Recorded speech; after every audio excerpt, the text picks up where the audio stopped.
tanto comparto el enlace. Ok, un momento.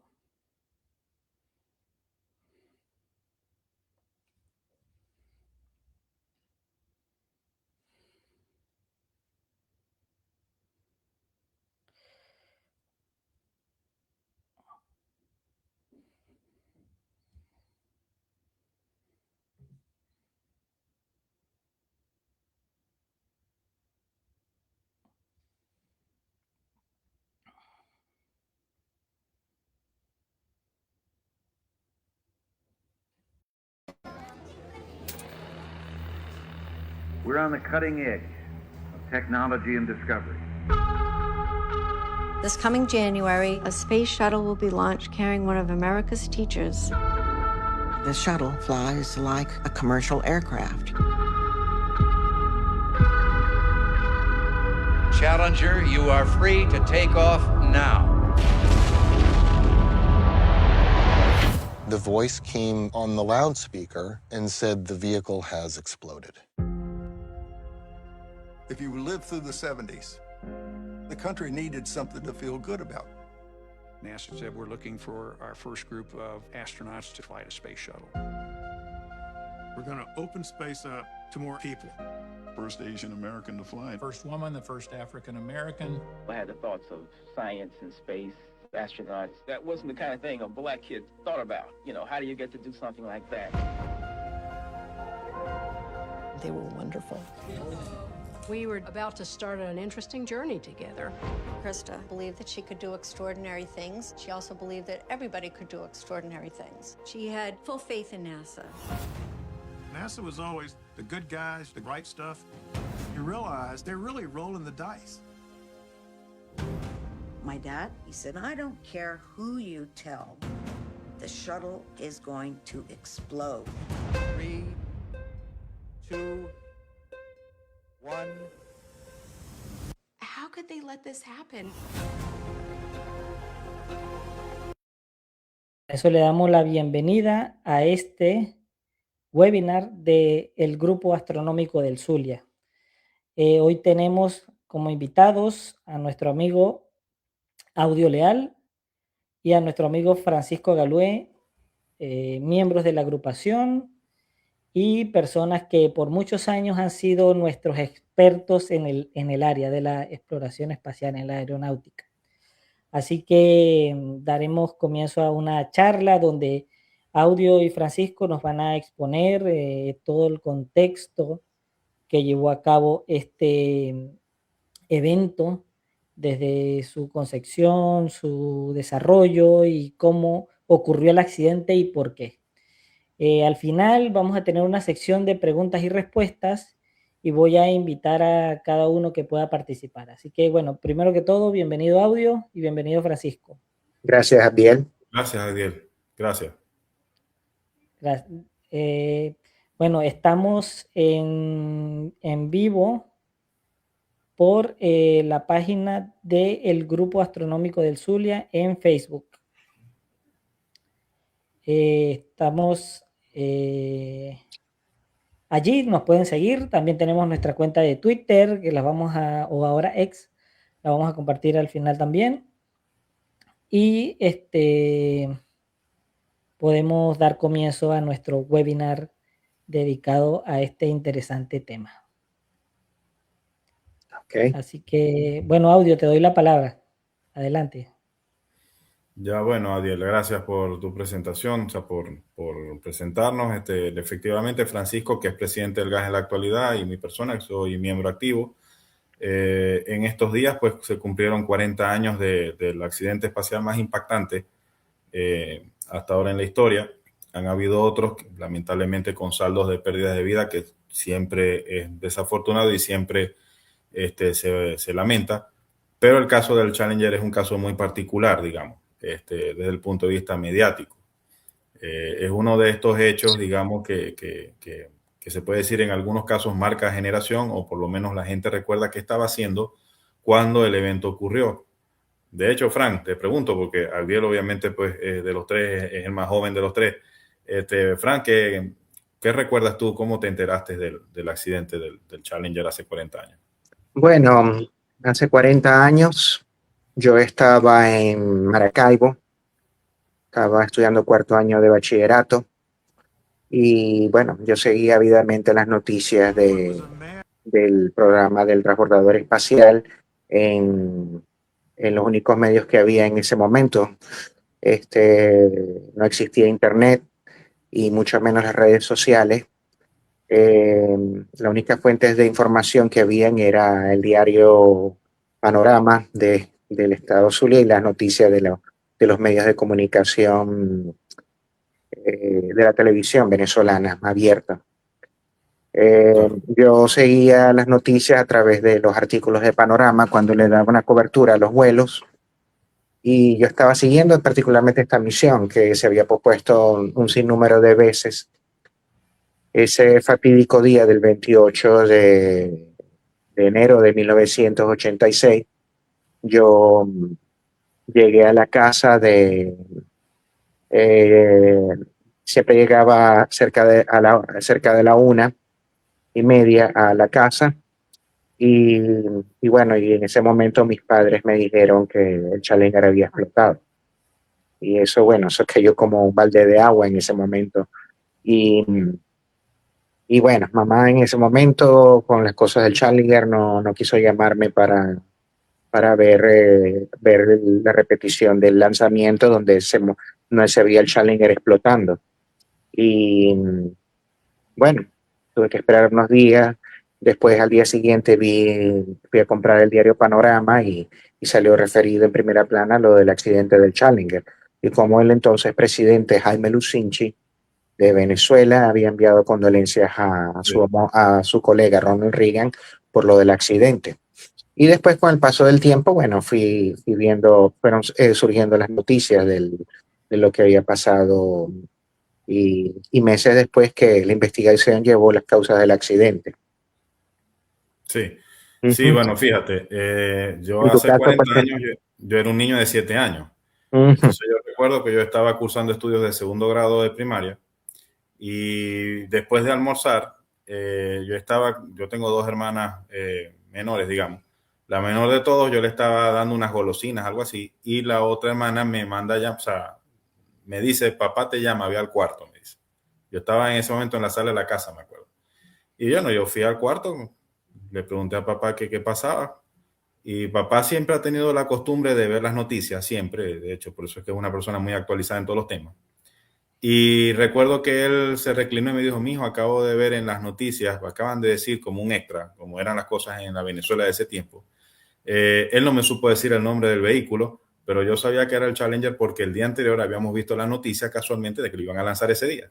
Y yo le dije, el Challenger sí, explotó en el lanzamiento. Y no saben nada de la suerte de sus astronautas, fue lo que me dijo. Entonces me acuerdo que le pregunté si lo estaban transmitiendo y me dijo, las imágenes llegan a la 1 de la tarde. Bueno, era otro tiempo, era otra época. Estamos hablando de una época en la que Venezuela solamente tenía 3 canales de televisión de alcance nacional, Radio Caracas Televisión, Venevisión y Venezolana Televisión. O sea, y canal 5, que era casi el mismo BTV. Y la televisora nacional, sí. Pero ni siquiera creo que existía el canal 11 del Zulia, los canales regionales, tiempo después. Entonces era esa época desde que me dijo papá eso, obviamente me quedé fijo en la televisión a ver qué había pasado. Siempre que iban a comerciales daban un avance. Recuerdo que Venevisión, creo que fue en Venevisión que yo primero vi a un periodista que es Julio César Camacho, que es muy conocido en la actualidad. Él fue el que, digamos, tradujo, por decirlo de algún modo, las últimas palabras del Challenger a Houston. O sea, a mí no se me olvida eso. Y transmitieron digamos, la locución presidencial de Ronald Reagan, que ya es memorable. Creo que la pasó Venevisión en vivo. Ya eso fue como a las 5 o 6 de la tarde ese día. Y obviamente siempre se especulaba sobre las causas del accidente.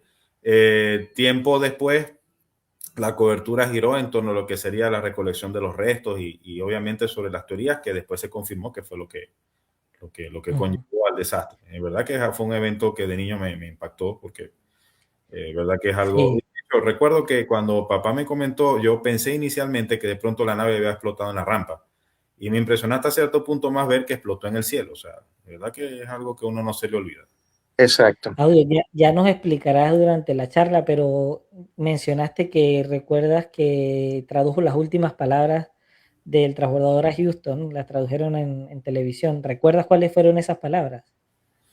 Sí, claro, bueno, ya quien ha visto el video de la explosión del Challenger está asociado con eso, pero recuerdo que lo último, digamos, que transmitió fue el que le dieron la orden no, la confirmación de que los motores estaban acelerando al máximo, le dice acelere, y ellos confirmaron que estaban acelerando, y ahí vino el estallido en llamas, o la desintegración, porque en realidad el Challenger no explotó en un sentido estricto de la palabra, se desintegró por efecto aerodinámico. Sí. Pero bueno, vino el estallido para efectos visuales. Y Exacto. la verdad que fue algo que impactó. Exacto. Y recuerdo que después alguien que estaba narrando el vuelo dijo, obviamente hubo una malfunción o algo así. Una falla muy grave, sí, eso lo Sí. dijo Steve Nesbitt, que era el comentarista de lanzamiento. O sea, exacto. Exactamente. Claro. son de esos eventos que uno nunca olvida, lamentablemente. Exacto. Tuvo un impacto como lo fue el asesinato de Kennedy, como Sí. años después sería el ataque terrorista del 11 de septiembre. Sí, claro, son estos eventos que la gente Que recuerda. sacuden el mundo. Obviamente en Estados Unidos, primero lo de Kennedy, obviamente fue un trama nacional, pero fue el asesinato del presidente de ese país. Y el 11 de septiembre, ni hablar, las consecuencias terribles que trajo ese evento, aparte de que marcó el inicio del siglo XXI. Pero sí, son estos eventos que marcan generaciones o que por lo menos la gente recuerda que estaba haciendo en el momento que sucedió tal cosa. Sí. Como dije, yo no había nacido en el 86, yo nací 4 años después y no recuerdo nada, pero sí recuerdo el desastre del Columbia en el año. Claro. Que por cierto, mañana se cumple un aniversario más de ese accidente. Sí, 23 años. Sí, y ese sí lo vi en vivo también y directo. Yo también lo viví en vivo y directo. Y ahora con la magia de internet, lo viví directo y por cables también. Sí, fue impactante. Así que yo con ese me puedo imaginar cómo lo vivieron ustedes, porque yo recuerdo que yo estaba con el panorama en el patio de la casa de mi mamá y yo no paraba de leer la primera plana de arriba abajo. Impactante, ¿no? Así que imagínate que el Challenger fue mediáticamente mucho más trascendental, ¿no? En el tiempo. Exacto. Bueno, podemos empezar creo que desde el principio, ¿no? Sí. Comencemos con la presentación. Adelante. Así que Audio tiene los honores. Bueno, ya más o menos el título lo hemos dicho, 40 años del desastre del Challenger, el más impactante accidente espacial. Los expositores, el ingeniero Francisco Galué, presidente actual del Grupo Astronómico del Zulia, y mi persona, Audio Leal Wilhelm, que soy miembro de la agrupación. Como les dije disculpa Audio, que a quienes nos están sintonizando ya en nuestra charla, en nuestro webinar, vamos a dar comienzo. Si tienen alguna pregunta en la caja de comentarios abajo del webinar, de la transmisión, pueden escribir todos sus mensajes, todas las dudas que tengan, los comentarios, pueden usarlo de blog de notas, a medida que Audio va dando la charla y Francisco, si tienen alguna idea para que no se les olvide al final, la van poniendo ahí. Así que eso está abierto para que lo usen.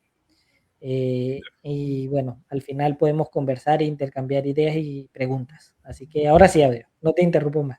No hay problema, Audio. Comenzamos.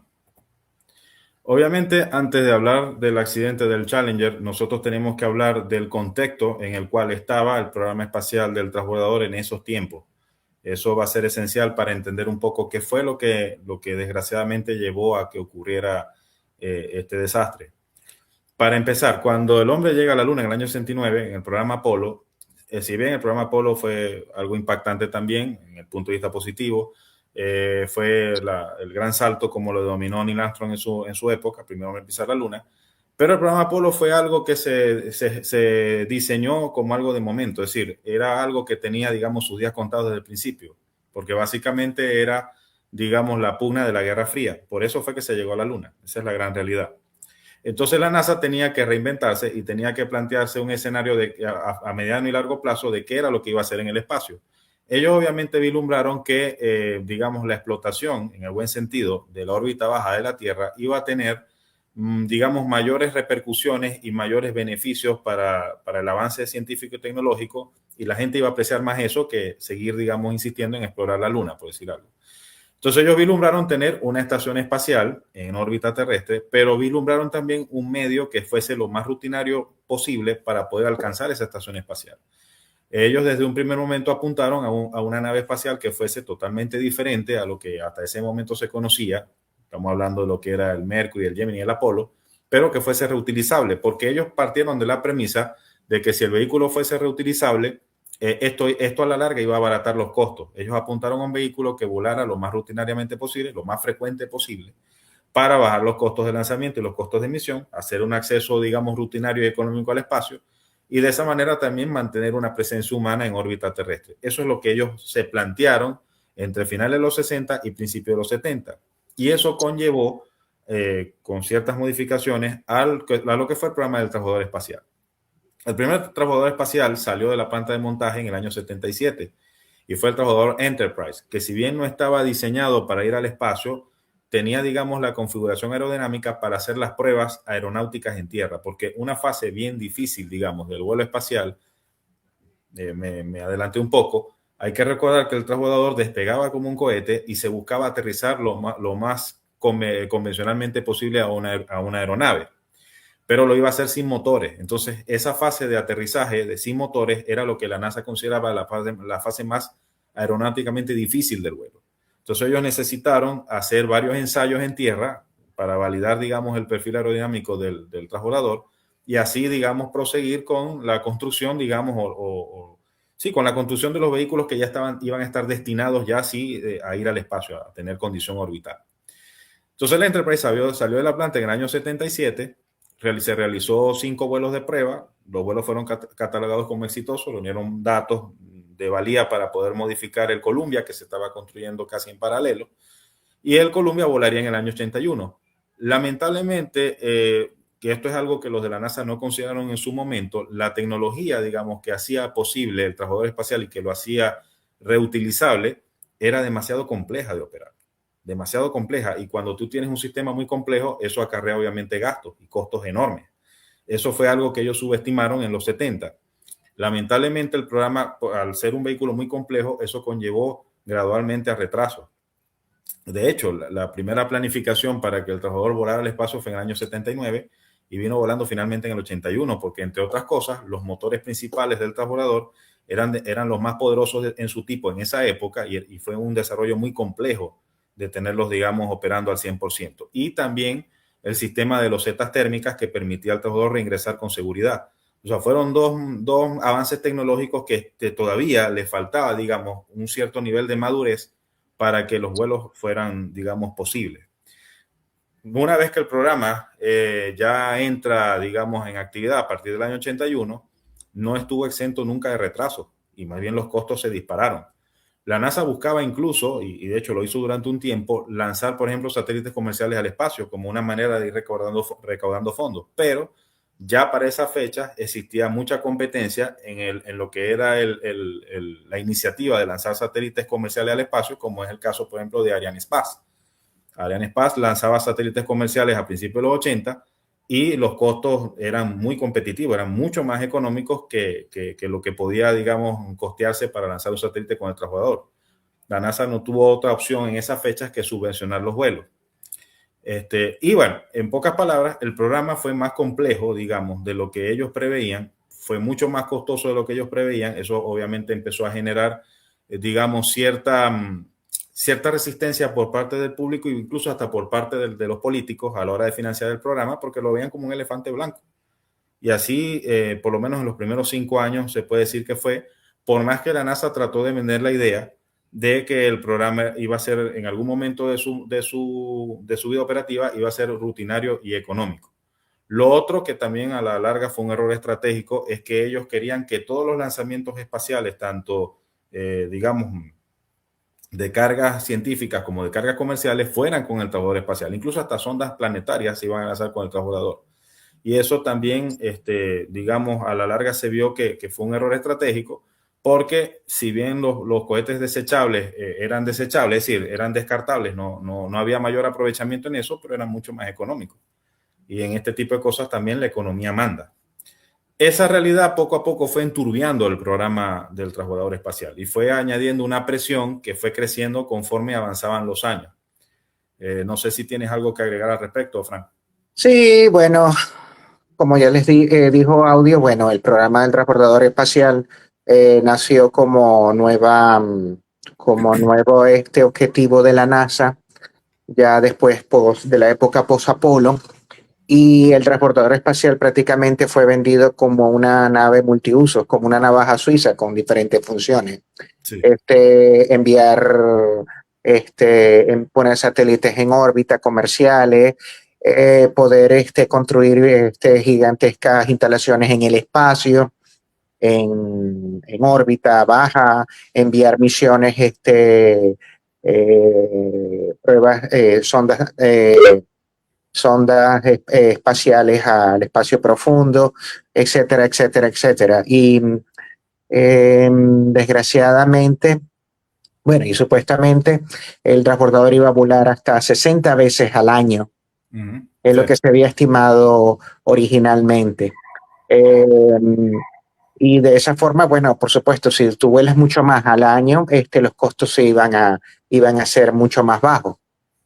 Y claro, por supuesto, la reutilizabilidad, es decir, de estar reutilizando, de no estar desechando las cosas, sino reutilizándolo lo mejor posible. Desgraciadamente, el transbordador, bueno, a la final probó ser demasiado complejo para construirlo. Daba muchos problemas con respecto al diseño de las baldosas, de los motores, etcétera, etcétera. En 1976 o 77, como tú dijiste, que salió de la planta el primer transbordador, pero más que todo era un prototipo que era el Enterprise. El Enterprise, sí. Que fue más que todo por la serie de Vía a las Estrellas. Y después se le hicieron las pruebas de aproximación, que el transbordador era lanzado desde el 747 para probar la fase de aproximación a la pista, que después el 747 se usaría para transportar el vehículo de un lado a otro. Sí, es correcto. Claro, porque disculpa, Frank, hay que recordar que el transbordador espacial no tenía turbinas, es decir, no estaba motorizado como los aviones comerciales. Los motores que tenía, muy buena la foto, Adiel, ese es el Enterprise, por cierto, el OB-101, si mal no recuerdo era la especificación técnica. OB-101, sí, exacto, OB-101. Bueno, el transbordador solamente, digamos, al regreso lo hacía planeando. Era un inmenso planeador hipersónico. Obviamente controlado por computadoras y por los dos astronautas, el comandante y el piloto, pero era un inmenso planeador. Y solamente tenía una única oportunidad de aterrizaje. Ahí no había, digamos, cancelar aterrizaje, volver a ascender y dar vuelta. No, eso no se podía hacer. Por eso también hubo varios retrasos en los aterrizajes, porque el clima tenía que estar en los márgenes, digamos, de seguridad correctos para que el aterrizaje fuera exitoso. La verdad que desde el punto de vista técnico fue una proeza tener ese vehículo. Desde el punto de vista económico sí fue un fiasco. Sí, fue un fiasco. Sí, porque desgraciadamente, cuando empezaron los vuelos del transbordador empezaron a mostrarse complicaciones de que el transbordador se atrasaba por XY cosas, algunos problemas, y yo recuerdo que una de las justificaciones, como ya dijiste, del transbordador espacial era de que con su carga poder desplegar algunas satélites en órbita, pero que surgió los franceses con Ariane Space, con su línea de cohetes Ariane, que despegaban desde Kourou, en la Guayana francesa, en plena latitud cero, es decir, de Ecuador, que imagínate que la órbita ecuatorial es la más usada comercialmente, entonces desde ahí tranquilamente podían lanzar los cohetes desechables con más frecuencia y por menos costo que un transbordador espacial. Así es. De hecho, Abdiel aquí acaba de poner una muy bonita foto del 747 Carrier o portador de estas aeronaves, pero soltando al Enterprise en una de las pruebas. De hecho, voy a aprovechar, yo lo iba a hacer al final, pero voy a aprovechar para decirlo de una vez. Igual al final vamos a colocar los enlaces de varias redes sociales del gas. Nosotros tenemos un canal en YouTube, ya es de registro, de archivo, porque no podemos manipularlos por problemas con Google, pero allí hay bastante material audiovisual y entre el material que está precisamente un material que traducimos del programa de pruebas de aproximación y aterrizaje del Enterprise. Sería bueno que quien guste pues le dé una ojeada al canal y al video en sí. Exacto. Entonces, claro, por supuesto, el transbordador espacial probó, bueno, ya desde el comienzo empezó a mostrar indicios de que no iba a ser una nave muy multifuncional como había vendido la NASA originalmente. Por cierto, había especulación de que en los 70 de que se retiraran todos los cohetes desechables y que todo dependiera del transbordador espacial. Y menos mal que no se hizo. No, pero sí estuvo, digamos, bien diezmado en los primeros años, porque esa era la intención de la NASA, de que todo se canalizara con el transbordador. Lo que, bueno, de eso lo vamos a hablar más adelante en las láminas. Bueno, estamos exacto. Un poco. Bueno, continuamos. Pasemos a la siguiente lámina, por favor. Adelante. Ya. Sí. Ya. Y bueno, el programa del transbordador espacial del año 80 al año 86, hago la aclaratoria que es el periodo previo al desastre del Challenger, básicamente realizó estas funciones icónicas en cada una de las fotos de la lámina. Obviamente, pues entraba en órbita, podía desplegar satélites de interés de la NASA de investigación científica, como lo que era el satélite SPAS, que era muy conocido en esa fecha. También llevó en la foto por lo menos inferior, llevó el laboratorio europeo, que es la contribución de la Agencia Espacial Europea, el laboratorio Spacelab, que básicamente en ese laboratorio se hicieron innumerables cantidades de investigaciones de microgravedad, tanto en el cuerpo humano como en materiales.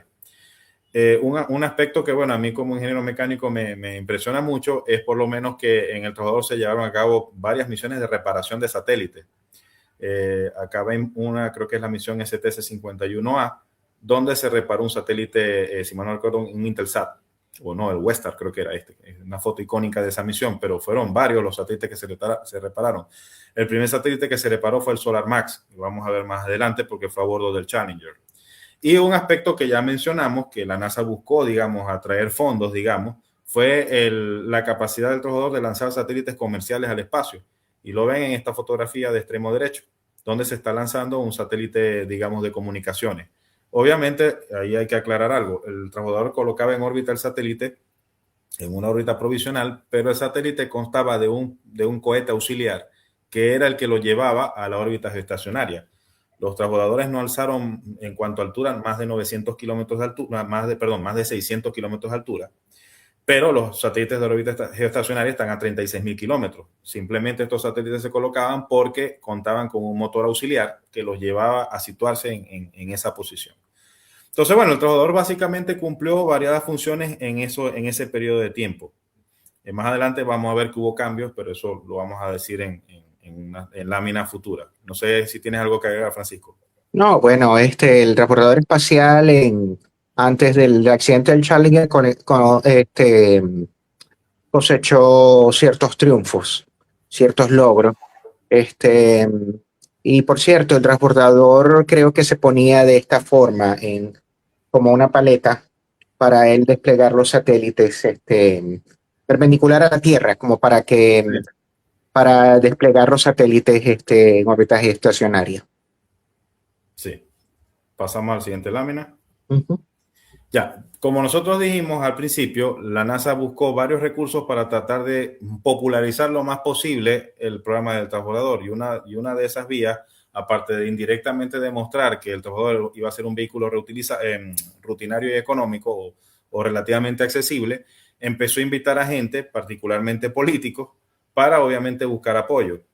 Exacto. Sin embargo, la misión STS-51G voló el primer miembro de la realeza en ir al espacio, que fue el Sultán Al Saud. Y está en la fotografía, obviamente, con la vestimenta característica de la gente pues, natural de Arabia Saudita. Exacto. En la misión STS-51D voló el senador Jake Garm. Ahí hay un error en la lámina, pero bueno, el senador Jake Garm.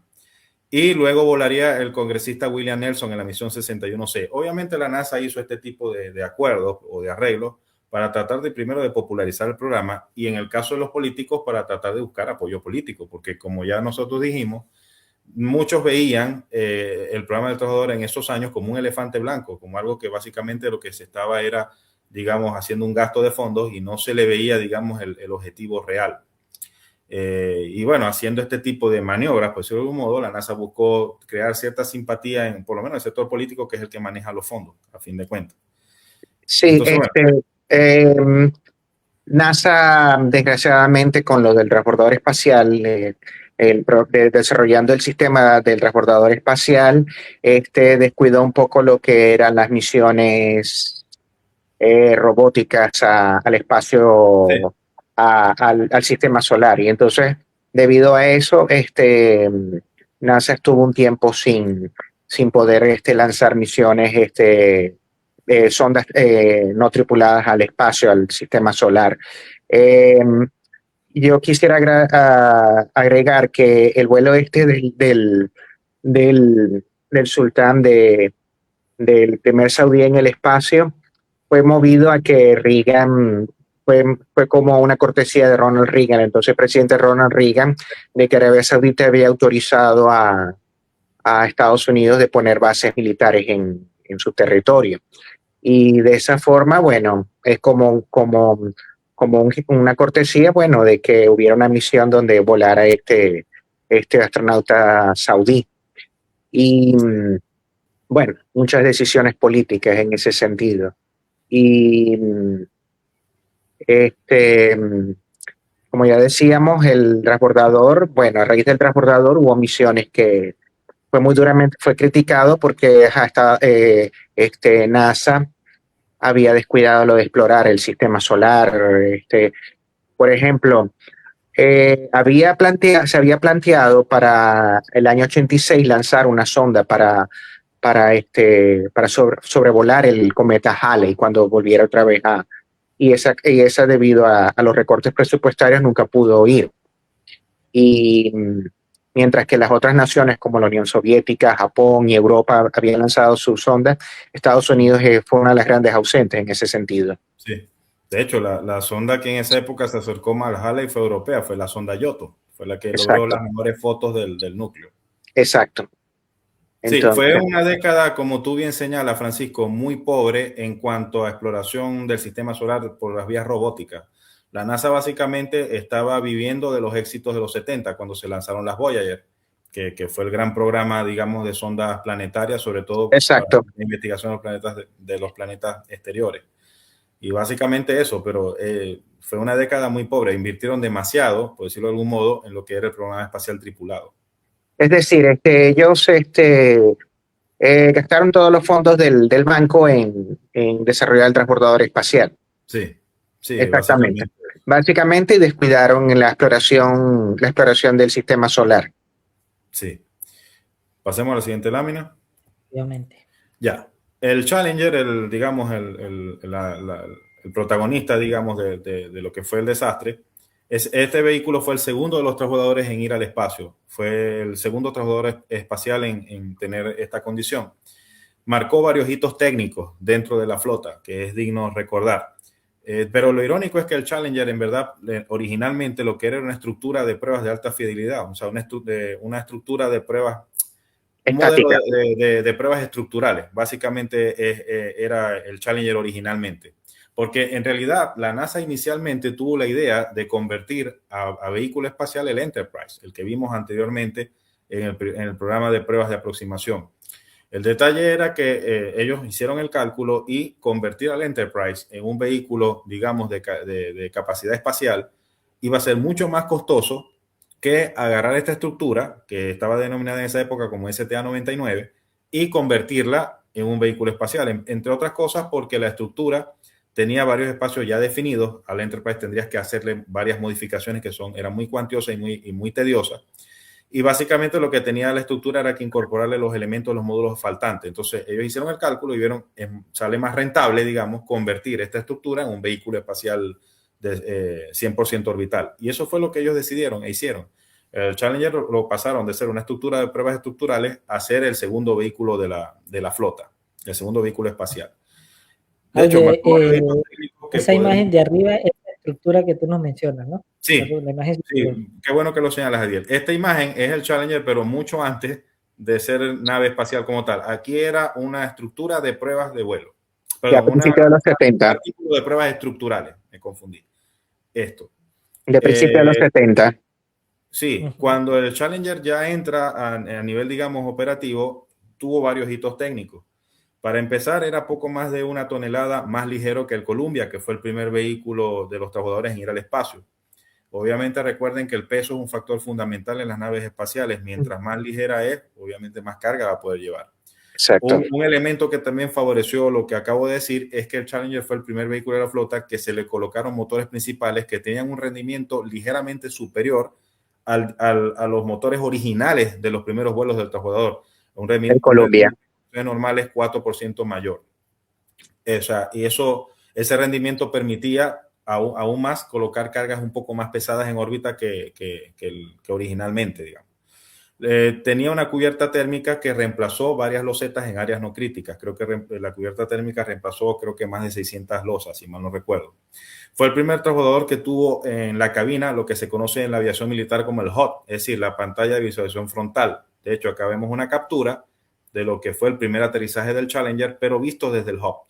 El HOT, para los que no están, digamos, muy legos en el tema de la aviación, es básicamente una pantalla frontal que le proyecta al piloto la información mínima necesaria de frente que necesita para poder volar la aeronave sin que éste descuide los controles como tal. Es una gran ventaja tener esto en los aviones caza militares. Obviamente incorporaron esta tecnología al Challenger. Fue el primer vehículo que tuvo esto en la flota. Y de hecho, como lo diría su primer comandante, que fue Paul Waits, si mal no recuerdo, él mismo comentó en una conferencia de prensa que él lo consideraba un gran acierto. Le facilitó mucho ciertas atenciones en el vehículo. Fue el primero en usar el primer tanque ligero, el primer tanque externo ligero. Recordemos que el transbordador espacial eran básicamente 3 elementos.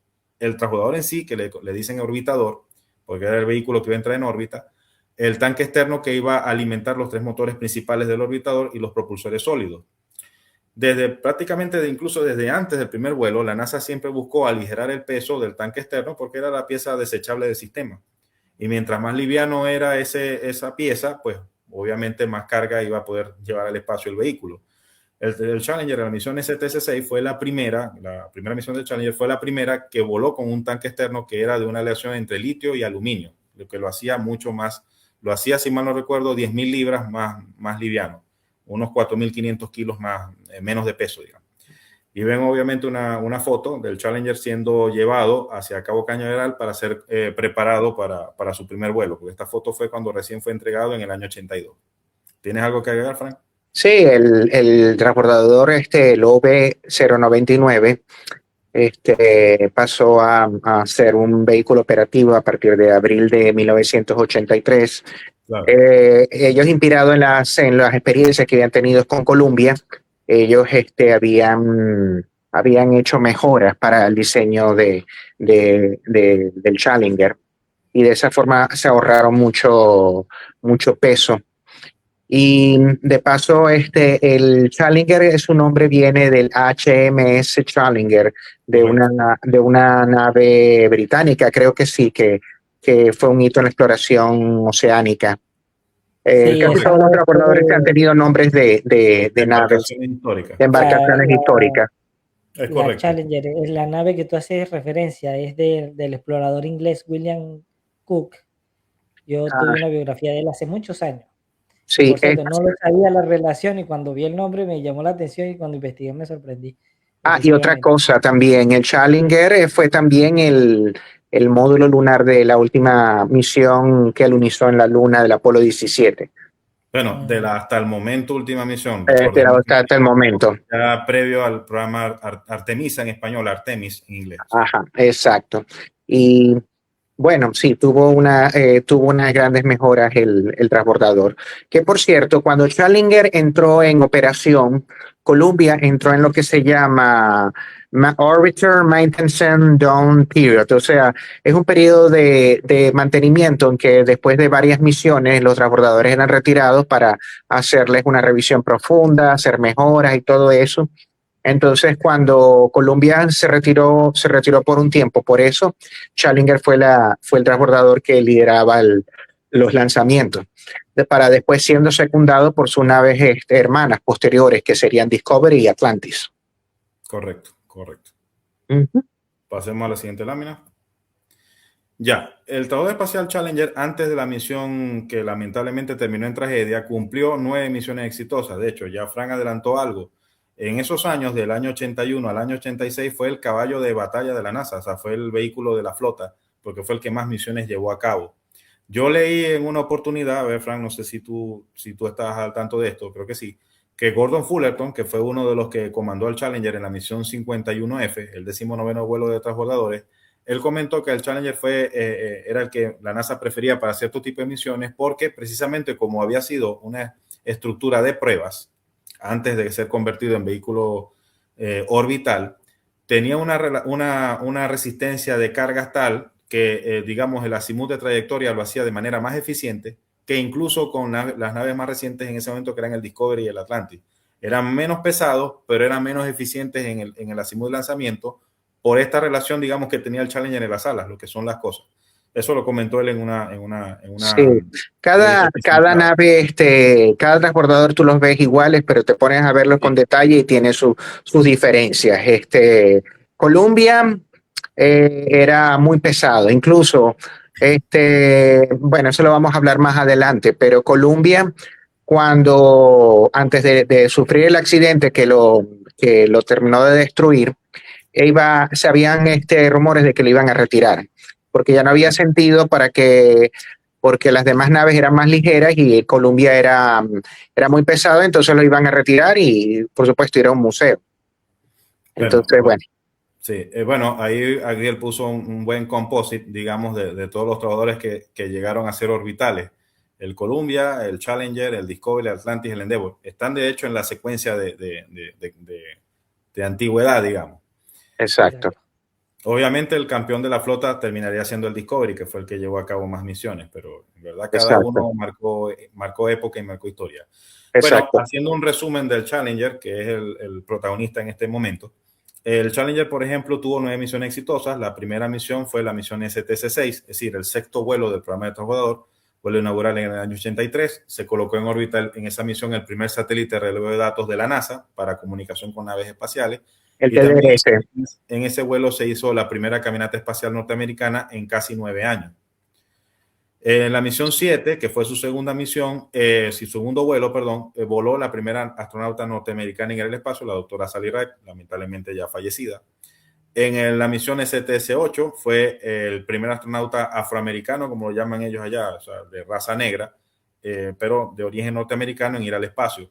Y de hecho fue el primer vuelo también que el transbordador despegó de noche y aterrizó de noche. La misión 41B fue la primera prueba de la mochila impulsadora, la MMU, la que permite al astronauta navegar en el espacio sin ataduras con la nave. Más adelante vamos a ver una foto porque fue muy icónica, sobre todo en los 80, de esa prueba.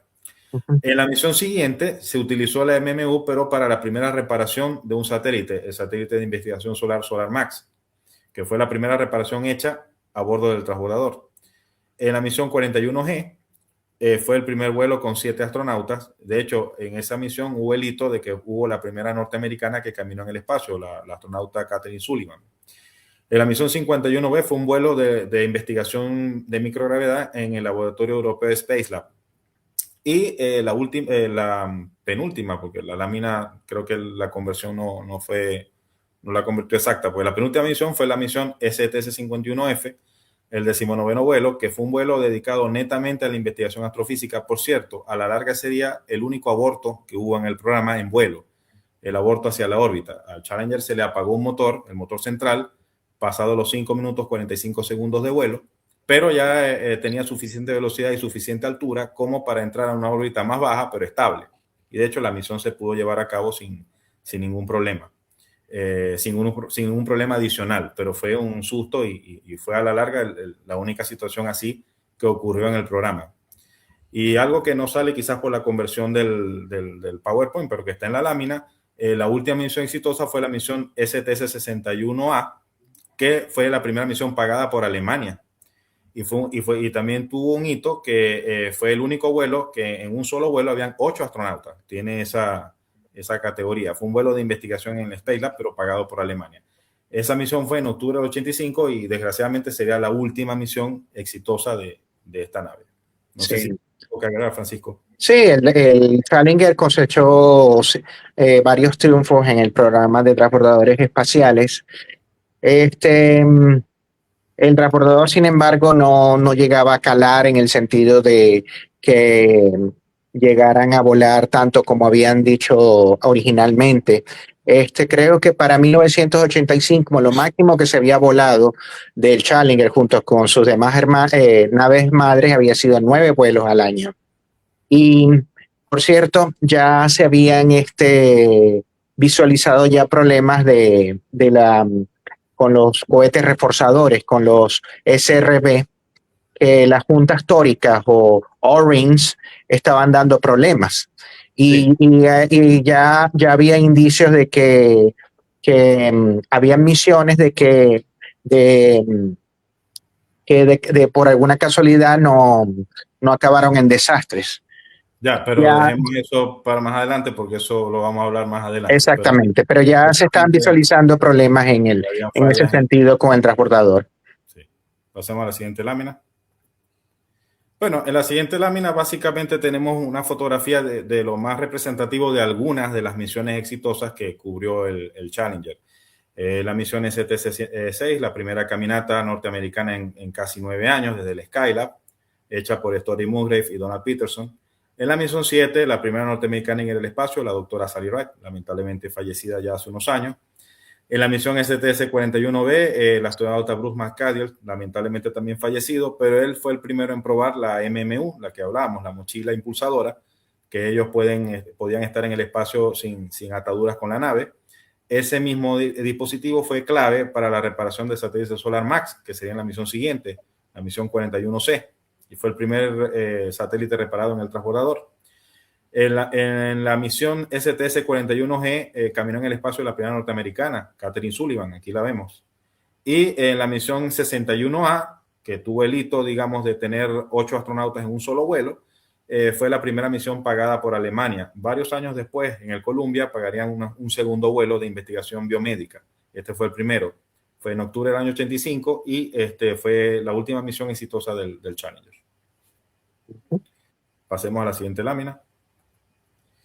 Pero bueno, así como hablamos que, digamos, la NASA trató por varios medios de buscar la popularización de sus vuelos o de buscar apoyo, digamos, para el programa del transbordador, el gobierno norteamericano también quiso hacer lo propio con el programa Maestro en el Espacio.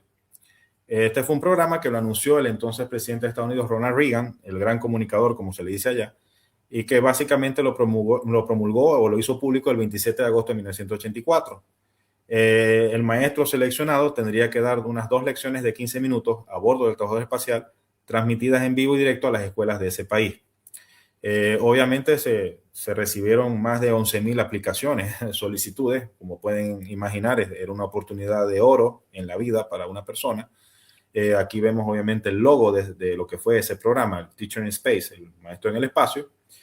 Y de esos 10,000, de esas 11,000 aplicaciones, se redujeron primero a 110 aplicaciones, a 110 personas seleccionadas, y luego se redujeron a 10, y estos 10 finalistas, de estos 10 finalistas se les seleccionaron 2. La persona titular, la que iría titularmente en la misión, y un respaldo, porque recuerden que en toda misión espacial siempre hay tripulación de apoyo en caso de que haya una indisposición de último minuto para no atrasar el vuelo.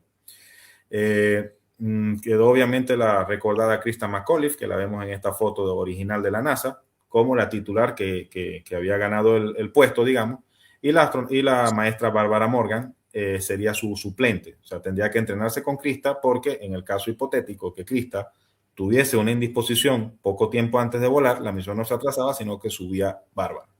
Y eso, perdón, la señora Morgan, yo estoy hablando como si la trato de niño. Sí. La Morgan subiría en el lugar de Christa McAuliffe.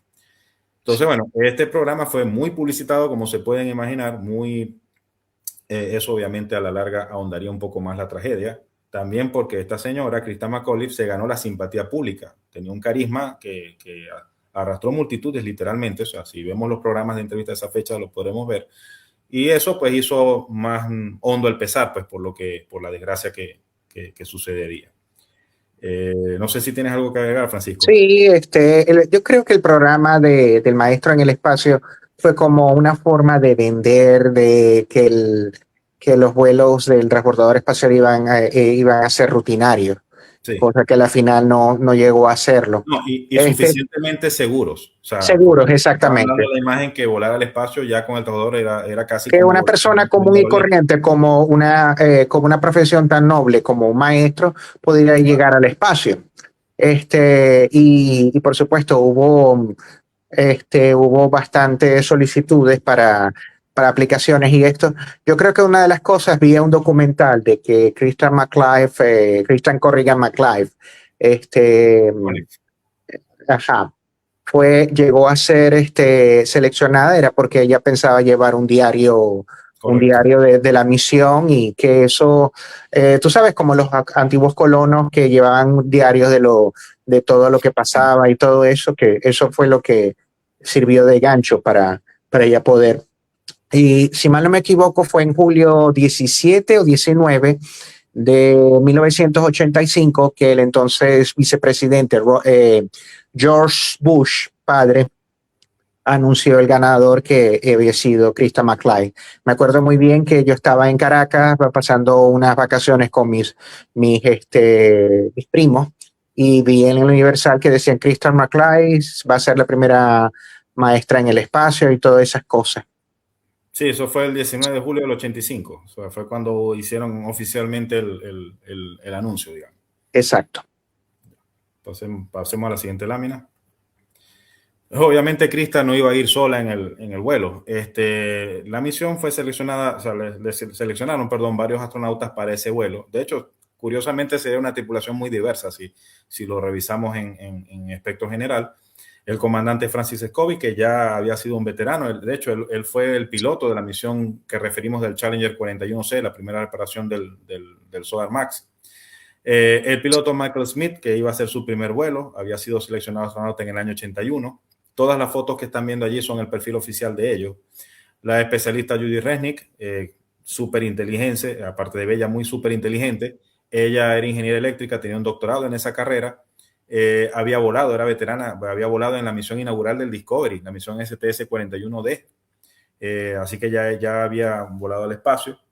El especialista Ellison Onizuka, que también era otro veterano, él había volado en la primera misión del transbordador en ser militar, la misión STS-51C, en el Discovery, curiosamente poco más de un año antes del Challenger.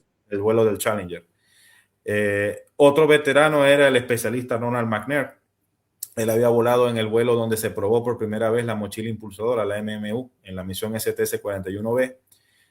Ronald McNair era una persona polifacética, aparte de ser astronauta y ser un extraordinario físico, era un excelente saxofonista, y aparte de eso era sensei de karate. Así que sí, este señor era un polifacético. La persona que fue agregada casi a lo último fue el especialista de carga Gregory Jarvis. Gregory Jarvis ganó un concurso interno de la empresa Hughes Aircraft para poder llevar experimentos de la empresa Hughes a bordo del transbordador. Él iba a hacer experimentos de dinámica de los fluidos, de cómo los fluidos se comportaban en el interior de los satélites. Él iba a hacer unos experimentos con ellos a bordo del Challenger.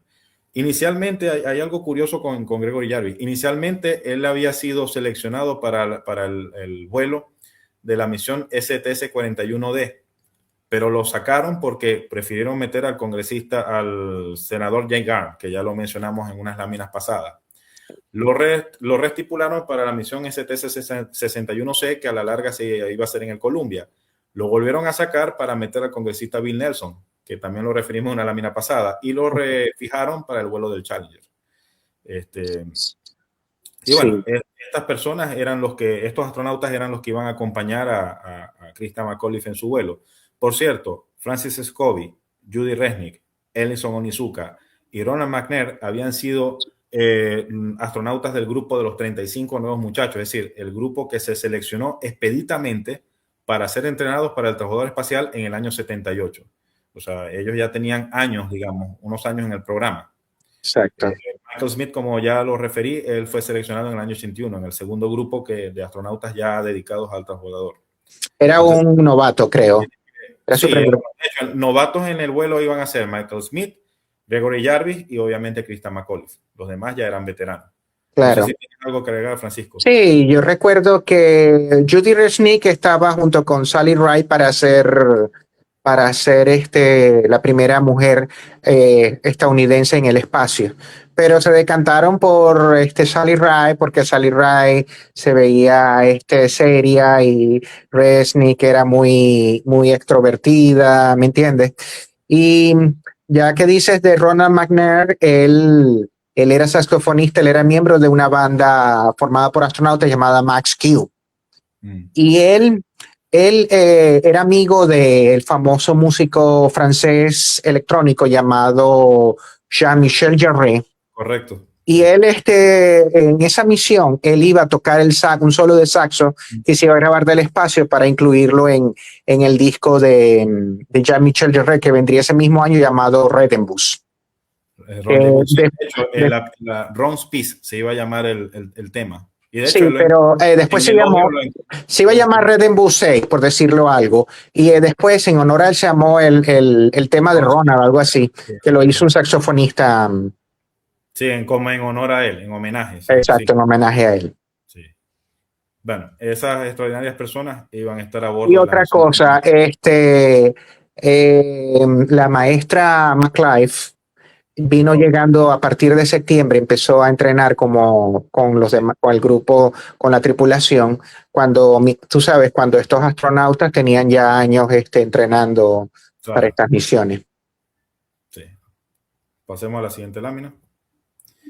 Bueno, esta foto es la foto oficial, digamos, de la tripulación ya en una sola fotografía, la foto oficial de la misión 51L, a su derecha el logo oficial de la 51L. Acá no hay mucho que agregar. Lo que quisiera agregar es, en el patch se ve la silueta del cometa Halley. Correcto. Porque uno lo que vamos a ver ahorita es que uno de los objetivos de la misión iba a involucrar el mítico cometa Halley. Es que es correcto. De hecho, vamos a hablarlo ahora en la lámina. Adelante. Los objetivos de la misión 51L. Claro, obviamente la misión 51L en ese momento fue popularizada por la presencia de Christa McAuliffe, pero es digno rescatar que no era lo único que iban a hacer allá arriba. De hecho, la misión tenía varios objetivos interesantes. El primer objetivo, digamos como tal, era situar en órbita el segundo satélite de relevo de datos. Recordemos que en el primer vuelo del Challenger, en la misión STS-6, se colocó en órbita el primer satélite de ese tipo para la NASA. Los satélites de relevo de datos le permitían a la NASA ir eliminando la recepción en tierra de las misiones espaciales y pasar todas las comunicaciones satelitales. Les iba a dar mayor cobertura de las misiones espaciales y de un modo mucho más eficiente. Necesitaban poner varios en satélites en órbitas estacionarias. Este era el segundo que iba a operar en ese sentido. Ellos iban a desplegar también un segundo satélite, pero este satélite iba a estar temporalmente en el espacio. Lo iban a desplegar, iba a estar unas 40 horas de investigación y luego iba a ser recuperado para ser traído a tierra. Era el satélite Spartan Halley, que tiene que ver con lo que tú comentabas, Francisco, porque el Spartan Halley tenía como objetivo estudiar desde la órbita el cometa Halley, con una serie de sensores y equipos que estaban especializados para poder hacer mediciones a distancia del cometa. Obviamente el objetivo más popular, iban a transmitir en directo 2 lecciones de enseñanza de la maestra de escuela Christa McAuliffe, 2 lecciones de 15 minutos cada una, iban a ser transmitidas en vivo y directo. El especialista de carga Gregory Jarvis iba a realizar experimentos de dinámica de los fluidos, como ya lo comenté, para la empresa Hughes Aircraft. Y un objetivo también, digamos, que estaba por allí, es que la misión 51L iba a retomar los aterrizajes del transbordador en la pista del Centro Espacial Kennedy. Tenía previsto descender ahí mismo. Algo que no comentamos, por lo general, la inmensa mayoría de las misiones, de las primeras misiones del transbordador, aterrizaron en la base Edwards, en California. Hubo una la primera misión que aterrizó en Cabo Cañaveral fue la misión 41B. Pero en la misión STS-41D en el Discovery hubo una falla en el momento del aterrizaje, o sea, una falla que tuvo que ver con la nave, pero que también prefirieron, digamos, evitar más descensos allí para hacerle ciertas modificaciones a la pista.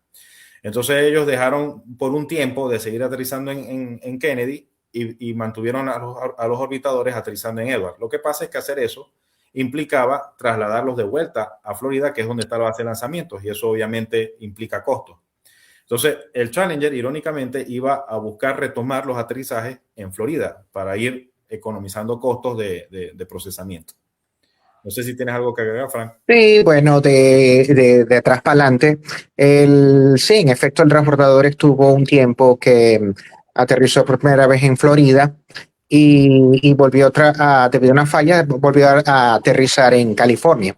Ahora, antes de este periodo, antes del accidente del Challenger, hubo uno que aterrizó en White Sands, la base aérea de White Sands, porque primero la de Florida no estaba habilitada y segundo, había llovido mucho y no estaba en buenas condiciones para aterrizar en Edwards, y aterrizaron en White Sands, Missile Range, la base de misiles de White Sands. Desde ese entonces, bueno, no le quedaron muchas ganas de volver a aterrizar ahí debido a los problemas de que si el polvo, que si había que purgar los sistemas y esto. De todas formas,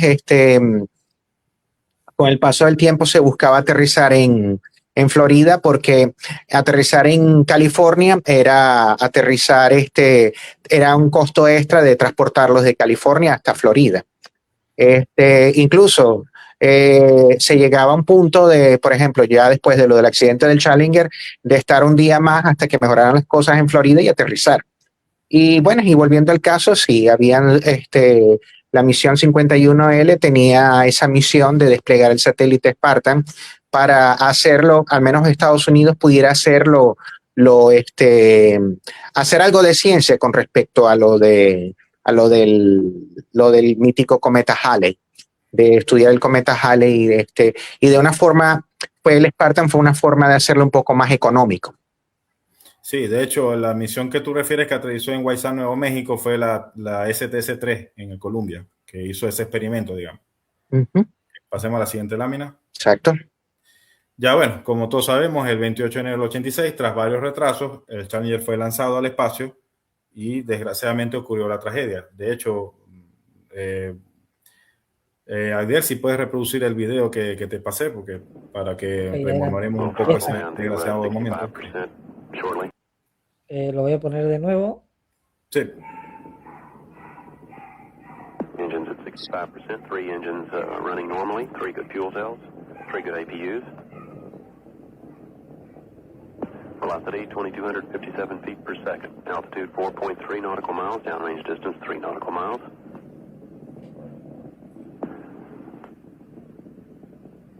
Engines throttling up, 3 engines now at 104%. Challenger, go at throttle up. Challenger, go at throttle up.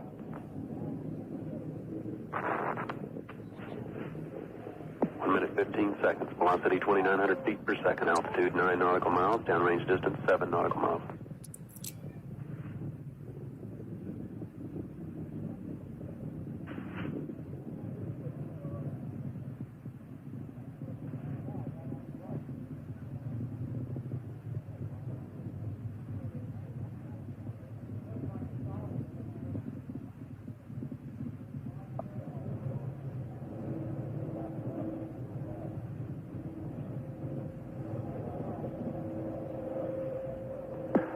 Controllers here looking very carefully at the situation.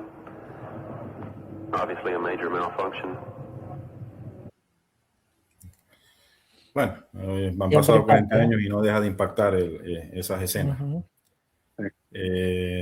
También. Obviamente, pues el lanzamiento, si bien fue muy publicitado, la única televisora norteamericana que lo transmitió en vivo y directo y que de hecho la cobertura está en YouTube a nivel nacional fue CNN. Hubo otras estaciones locales que lo transmitieron, pero la única a nivel nacional fue CNN, y una sucursal o subsidiaria de NBC en la costa oeste, que también lo transmitió en vivo y que también en YouTube está la cobertura en vivo como tal. Obviamente, pues, para esa época fue un momento impactante. Las televisoras no dejaban de repetir una y otra vez esta escena, y enseguida empezó la especulación de qué era lo que podía haber ocurrido. La impresión inicial que uno tendría al ver esto es, uno imaginaría que la tripulación murió al acto, pero lamentablemente eso no fue lo que ocurrió. investigaciones posteriores sugieren que ellos estaban con vida. Por lo menos lo que no se sabe todavía a ciencia cierta es si todos estaban vivos y estaban conscientes, porque ahí hay que recordar que cuando ocurre la explosión, la cabina de tripulación salió relativamente intacta de la explosión, o sea, se desmembró del resto de la nave.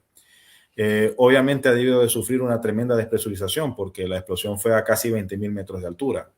Y lamentablemente los trajes que tenían ellos en esa fecha no eran trajes de presurización completa, dependían de una línea en la cabina y la cabina debe perder energía eléctrica. Entonces, lo que puede dar duda es que con una súbdita despresurización han debido perder la conciencia, por lo menos algunos. Pero hay elementos que sugieren que eso no fue del todo así. Cuando ellos recuperan meses más tarde la cabina en el agua y recuperan los restos de la tripulación, se dan cuenta que algunos interruptores habían sido activados, sobre todo del lado del piloto Michael Smith. Muy buena la foto, Adiel. De hecho, ahí ven lo que es Crew Cabin, es la cabina de tripulación que salió relativamente intacta. Lo que no tiene es el morro, que lo perdió en el desgarre, digamos.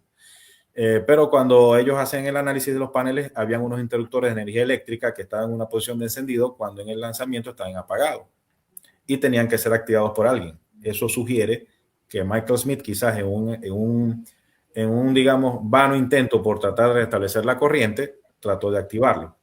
Pero quizás el elemento más fuerte que también hubo es que cuando ellos recuperaron unos balones de respiración de emergencia que se conocen en inglés como PIP, por sus siglas en inglés, que no estaban diseñados para una situación como esa. Esos estaban diseñados era para evacuar al trabajador en la rampa, en la plataforma, por una emergencia. Cuando ellos recuperan, de los 4 PIP que recuperaron, 3 habían sido activados. Y la activación de esos PIP solamente era de manera manual. No podían ser activados de manera automática. Eso dio a especular que de pronto Judy Resnick o Ellison Onizuka, la secuencia exacta obviamente nunca se va a saber, pudieron haber activado los PIP en un intento desesperado por mantener el aire en cabina. En fin, bueno, cualquier especulación que hagamos muestra que debió ser desesperante vivir esos 2 minutos 40 segundos la caída de más de 20.000 metros. La verdad que, bueno, uno no se atreve ni a pensar que pudo haber pasado allí. Todos los detalles respecto a las autopsias se han mantenido en secreto respecto a las familias de los astronautas. Y sí, en efecto, la tripulación parece que estaba inconsciente para el impacto final en el océano Atlántico. Y sí, sí, se había visto de que parece que el piloto, Max, había pulsado los interruptores de tratar de recuperar la potencia en la APU, que eran las celdas de energía, que ya en ese momento no existían. Sí, bueno, esa foto que estás colocando, Adiel, en realidad corresponde a un frustum. El frustum es la sección cónica superior del propulsor sólido, de un propulsor sólido. Del SRB. No sabemos si es el derecho o el izquierdo, el SRB, pero eso Exacto. Quizás lo vemos más adelante. Pero ese es uno de los restos, de los muchos restos que se recuperaron. Creo haber leído que se recuperaron un poco más del 50% de toda la nave en el Atlántico. Y de hecho, muchos años después, el mismo oleaje llegó a enviar piezas, incluso algunas de tamaño considerable, a las playas o buzos que son exploradores lograron ubicar estructuras que después se identificaron habían sido del Challenger. Sí, yo me acuerdo que en 1997 en una playa llegó una de las partes del Challenger. Sí, correcto. Yo también recuerdo esa noticia. Ok. Obviamente la pregunta, ¿qué fue lo que pasó? Es lo que mucha gente se preguntó en ese momento. Hay una causa técnica para ello. La otra causa indirectamente ya la hemos dicho en el webinar, pero lo vamos a decir con más detalles ahora. La causa técnica para el desastre, bueno, realizando la investigación, el Challenger despegó en un clima muy gélido. De hecho, creo que era unos 8 o 9 grados más frío que cualquier vuelo previo en la NASA. Y pues muestra de ello lo vemos en las fotografías de ese mismo momento, o sea, cómo había hielo formándose en la rampa de lanzamiento. Todas estas fotografías son en la rampa de lanzamiento un día antes del despegue. En la Florida, que uno piensa que Florida es caliente, pero mentira. Sí, lo que pasa es que casualmente en enero de ese año hubo un frente frío que se desplazó hacia esa zona que bajó de manera significativa las temperaturas. El Challenger como nave tuvo que, digamos, soportar esas temperaturas muy bajas. Y lamentablemente uno de los elementos que fueron susceptibles a esa temperatura fueron las empacaduras o los anillos O, los O-ring, como les dicen los mecánicos popularmente. Los sellos tóricos, algo así como se ha traducido también. Los anillos tóricos, sí. Lo que pasa es que hay que recordar, vamos a adelantar un poco la lámina y después volvemos a esta. Los propulsores sólidos de ascenso eran también reutilizables, al igual que el transbordador, pero para poderlos hacer reutilizables, los ingenieros en su momento de la empresa Morton Thiokol diseñaron unos propulsores que estaban divididos básicamente en 4 segmentos que estaban llenos de combustible. Para esto, por lo menos cuando los propulsores sólidos caían al agua, estos eran recuperados, obviamente ellos caían con un sistema de paracaídas para minorar la velocidad, eran devueltos al Centro Espacial Kennedy, les hacían inspección y de allí los desensamblaban para llevarlos a la factoría de Morton Thiokol en Utah, unos cuantos kilómetros de allí. Para poder hacer práctico esto, el propulsor había sido diseñado en cuatro segmentos principales. Para poderlos unir, lo diseñaron los case o las carcasas con un sistema de lengüeta y horquilla, que básicamente vemos en este diagrama. Obviamente, pues para poderlos unir necesitaban un sello que evitara, digamos, que las llamas que se producían en el interior de la cámara de combustión pudieran salir expulsadas por la presión que contenían hacia afuera. Ellos inicialmente colocaron un sello, que sería el anillo primario, el O-ring primario, pero luego colocaron un anillo secundario como redundancia. El sistema aparentemente funcionaba, por lo menos es lo que ellos a las primeras de cambio vieron que iba a funcionar, pero tenía un error de diseño. Lamentablemente no tomaron en cuenta ciertos vaivenes o ciertas flexiones que ocurrían a lo largo de la estructura, y aparte de ello, el clima frío afectó los O-rines porque eran de caucho, eran de goma. Entonces eso le restó, digamos, la capacidad de adaptarse, digamos, al espacio para garantizar el sellado. Lo fragilizó, básicamente.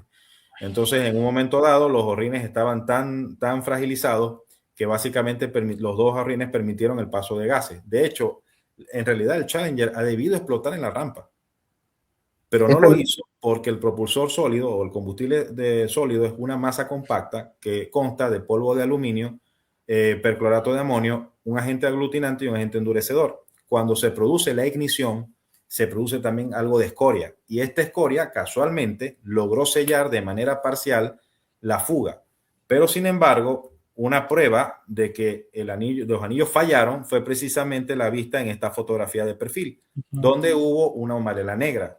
Esa humarela negra es indicativo de que el sellado no era perfecto y que simplemente se selló de manera provisoria por esta escoria, si no la nave hubiera explotado en la misma rampa. El sello se mantuvo relativamente allí, conteniendo, digamos, los gases. Lamentablemente, como pasan en estas cosas, si quieres, Adiel, pon el segundo video que te pasé. Lamentablemente, como pasó en este vuelo, el Challenger también encontró... No, el segundo video, ese es el primero. Correcto. Ya.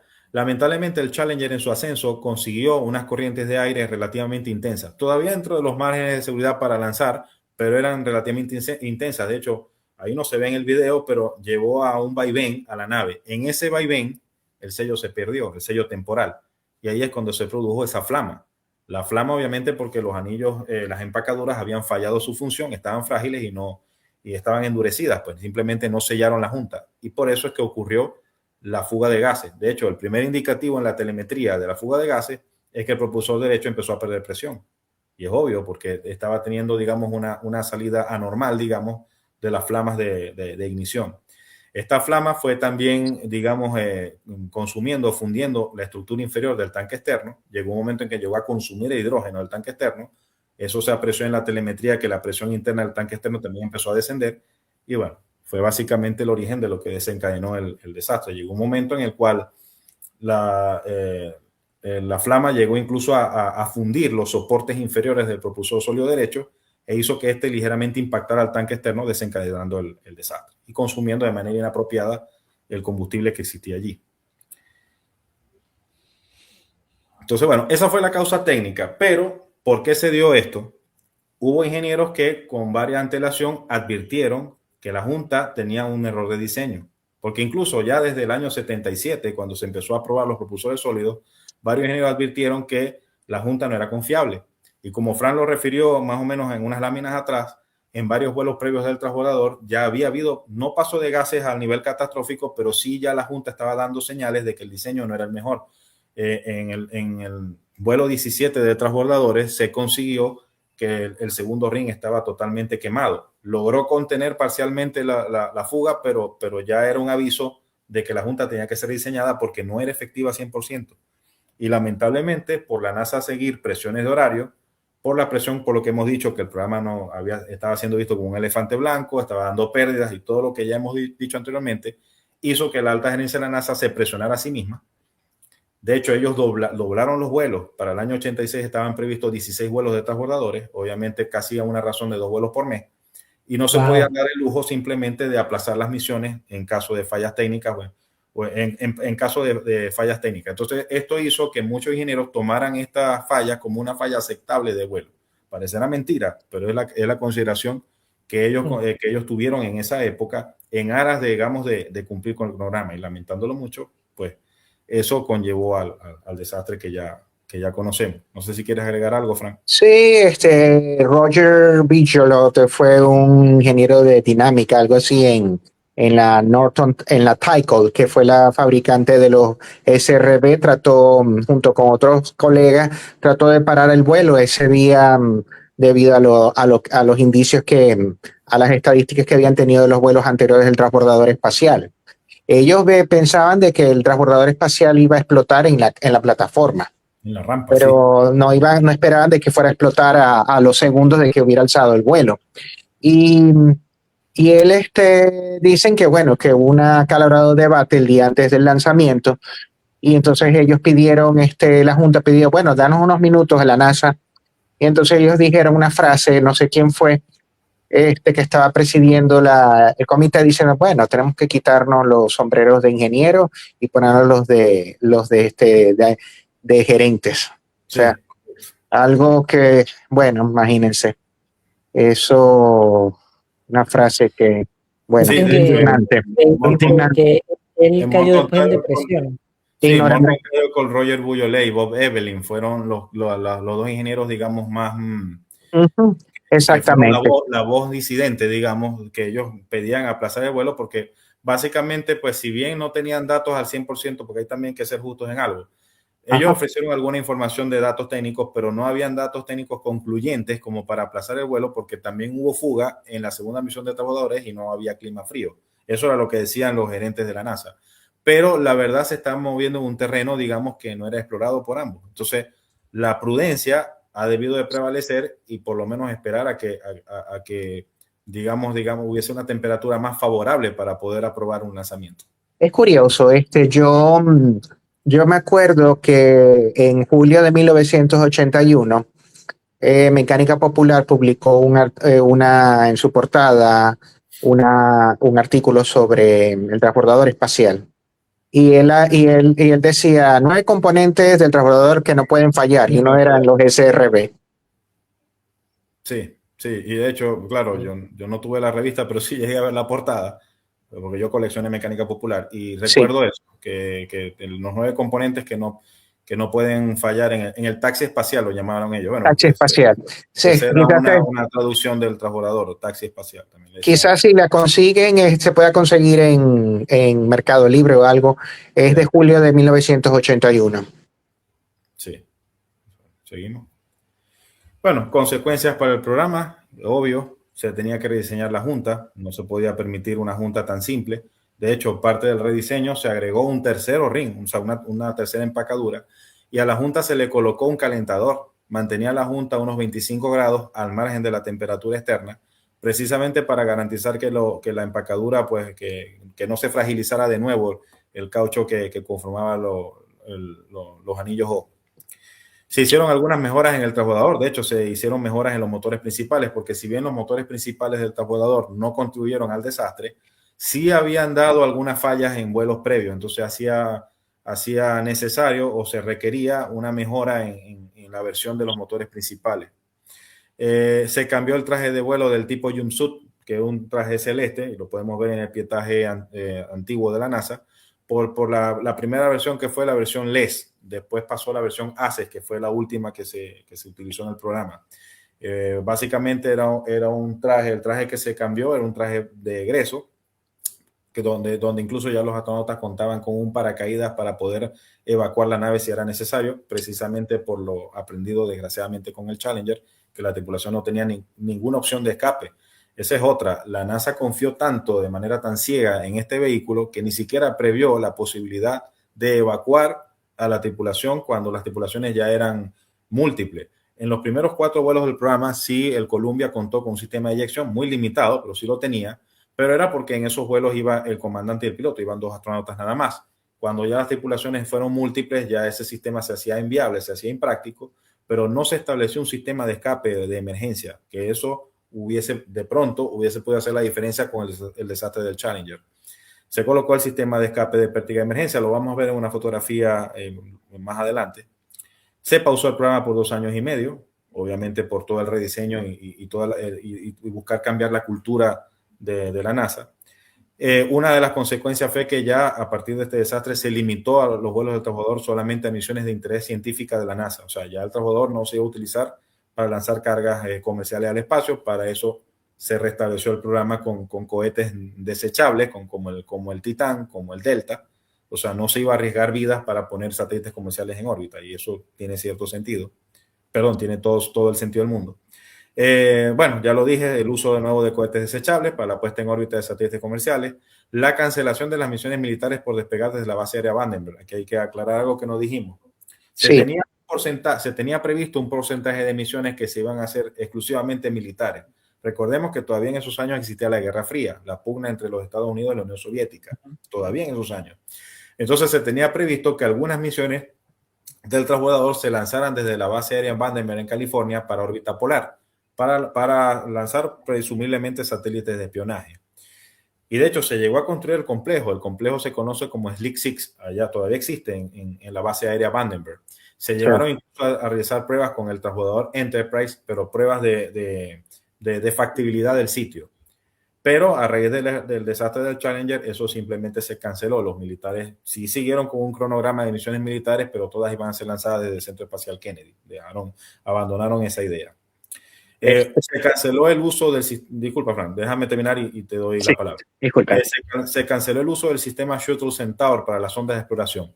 Para el año 86 y posteriores se tenía previsto colocar varias sondas interplanetarias en órbita usando el transbordador. Y un sistema que se quería implementar era el sistema Shuttle Centauro. Era un cohete criogénico de alta potencia, porque el combustible criogénico tiene una alta efectividad, digamos, en cuanto a combustión, que iba a permitir a las sondas alcanzar los objetivos lejanos en poco tiempo. Y vamos a hacer una comparación.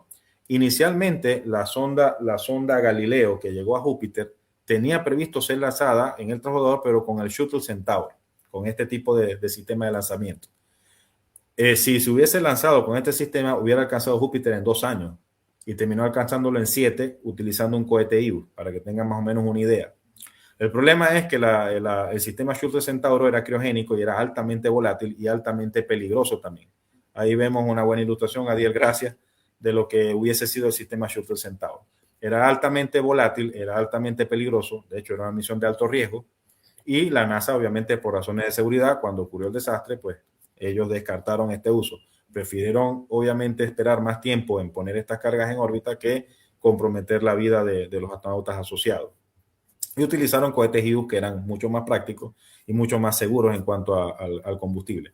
Por cierto, para el momento del desastre del Challenger, los únicos transbordadores que estaban capacitados para llevar a cabo misiones Shuttle Centaur eran el Challenger y el Atlantis. Los demás estaban siendo en vías de ser adaptados para ese tipo de sistema. Y la otra consecuencia más visual, digamos, es que se necesitaba un reemplazo al Challenger. La NASA igual quería mantener un cronograma atractivo de vuelos y para eso necesitaba tener una flota de 4 transbordadores. 3 no le iba a ser suficiente. Por algo indirecto que ya Frank comentó, los transbordadores cada 2 años pasaban a un periodo de overhauling, digamos, o de reacondicionamiento en California, lo que iba a dejar a la agencia con 2 transbordadores activos. Entonces, simplemente el Endeavour se fue aprobada su construcción a mediados del año 86 y terminó volando por primera vez en el año 92, que obviamente supuso una serie de mejoras en este tipo de naves. La más visual, digamos, fue la mejora de la implementación del paracaídas de frenado, que lo vamos a ver en la siguiente lámina. Bueno. Aquí una foto que ilustran, digamos, las consecuencias del programa. Bueno, el traje jumpsuit celeste que ya habíamos dicho, esa foto es de la misión, esa de Sally Ride con Katherine Sullivan. Estaban sincronizando relojes antes del lanzamiento de su misión. El jumpsuit se utilizó desde la misión quinta de transbordadores hasta la 51L, que fue la misión de la tragedia. Y el traje de Launch Empty Suit, el LES, se utilizó desde la misión 26 a la misión 94, STS 94.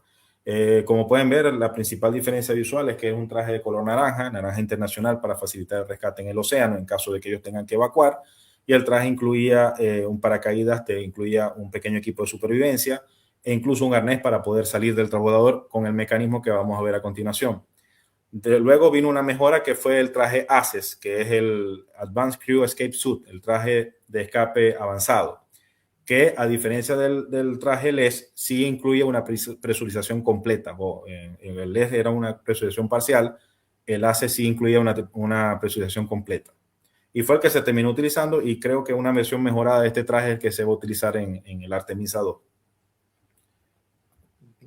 Y bueno, aquí está una foto que ilustra el Pool Escape System, el sistema de escape de pértiga. Ellos simplemente desplegaban una pértiga en la escotilla del transbordador para que la pértiga dirigiera el salto, para que el astronauta no chocara o no impactara en su caída con las alas de la nave, por ejemplo, y así ellos permitían evacuar. Creo que el límite de altitud de ese sistema estaba entre los 40 y los 60.000 pies, si mal no recuerdo.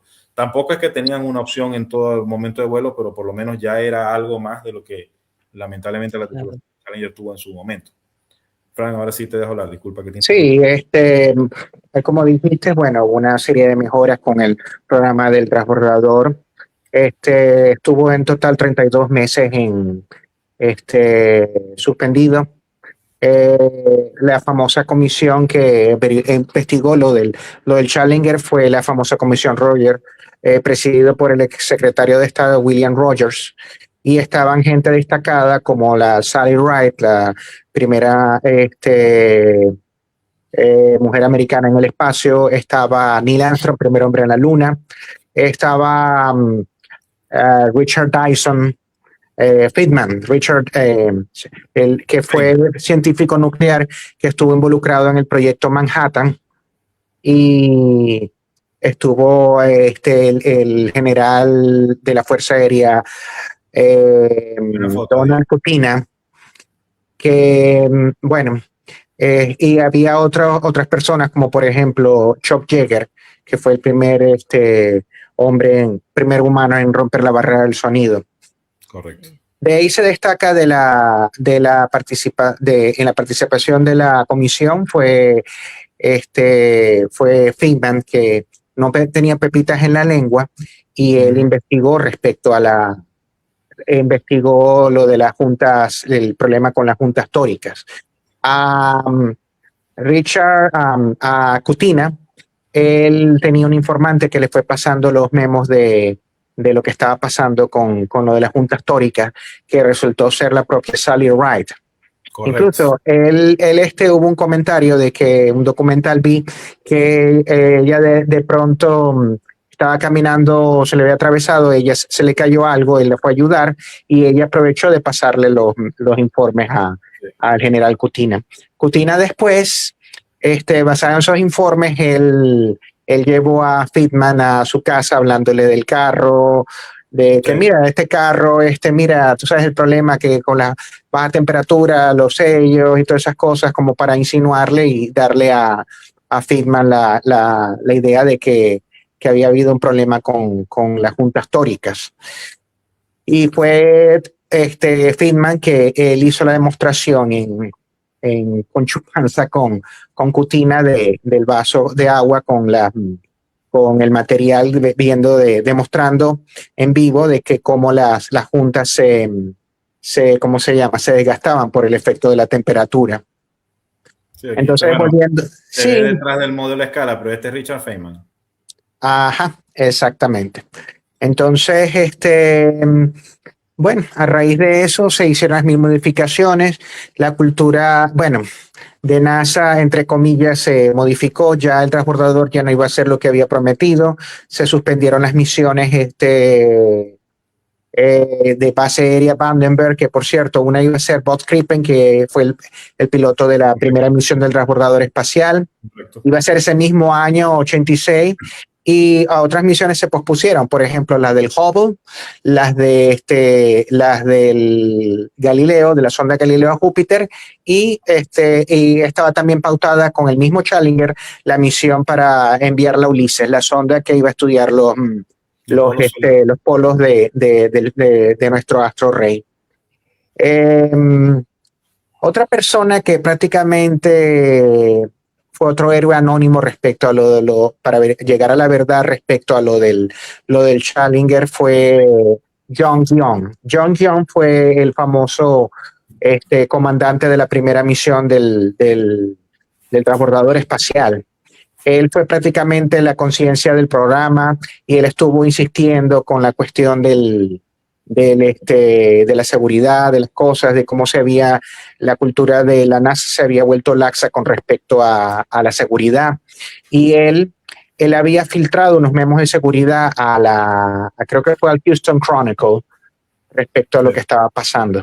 Y a raíz de eso, bueno, la misión de poner el Hubble había sido dada a John Young, iba a ser su 7ª misión al espacio.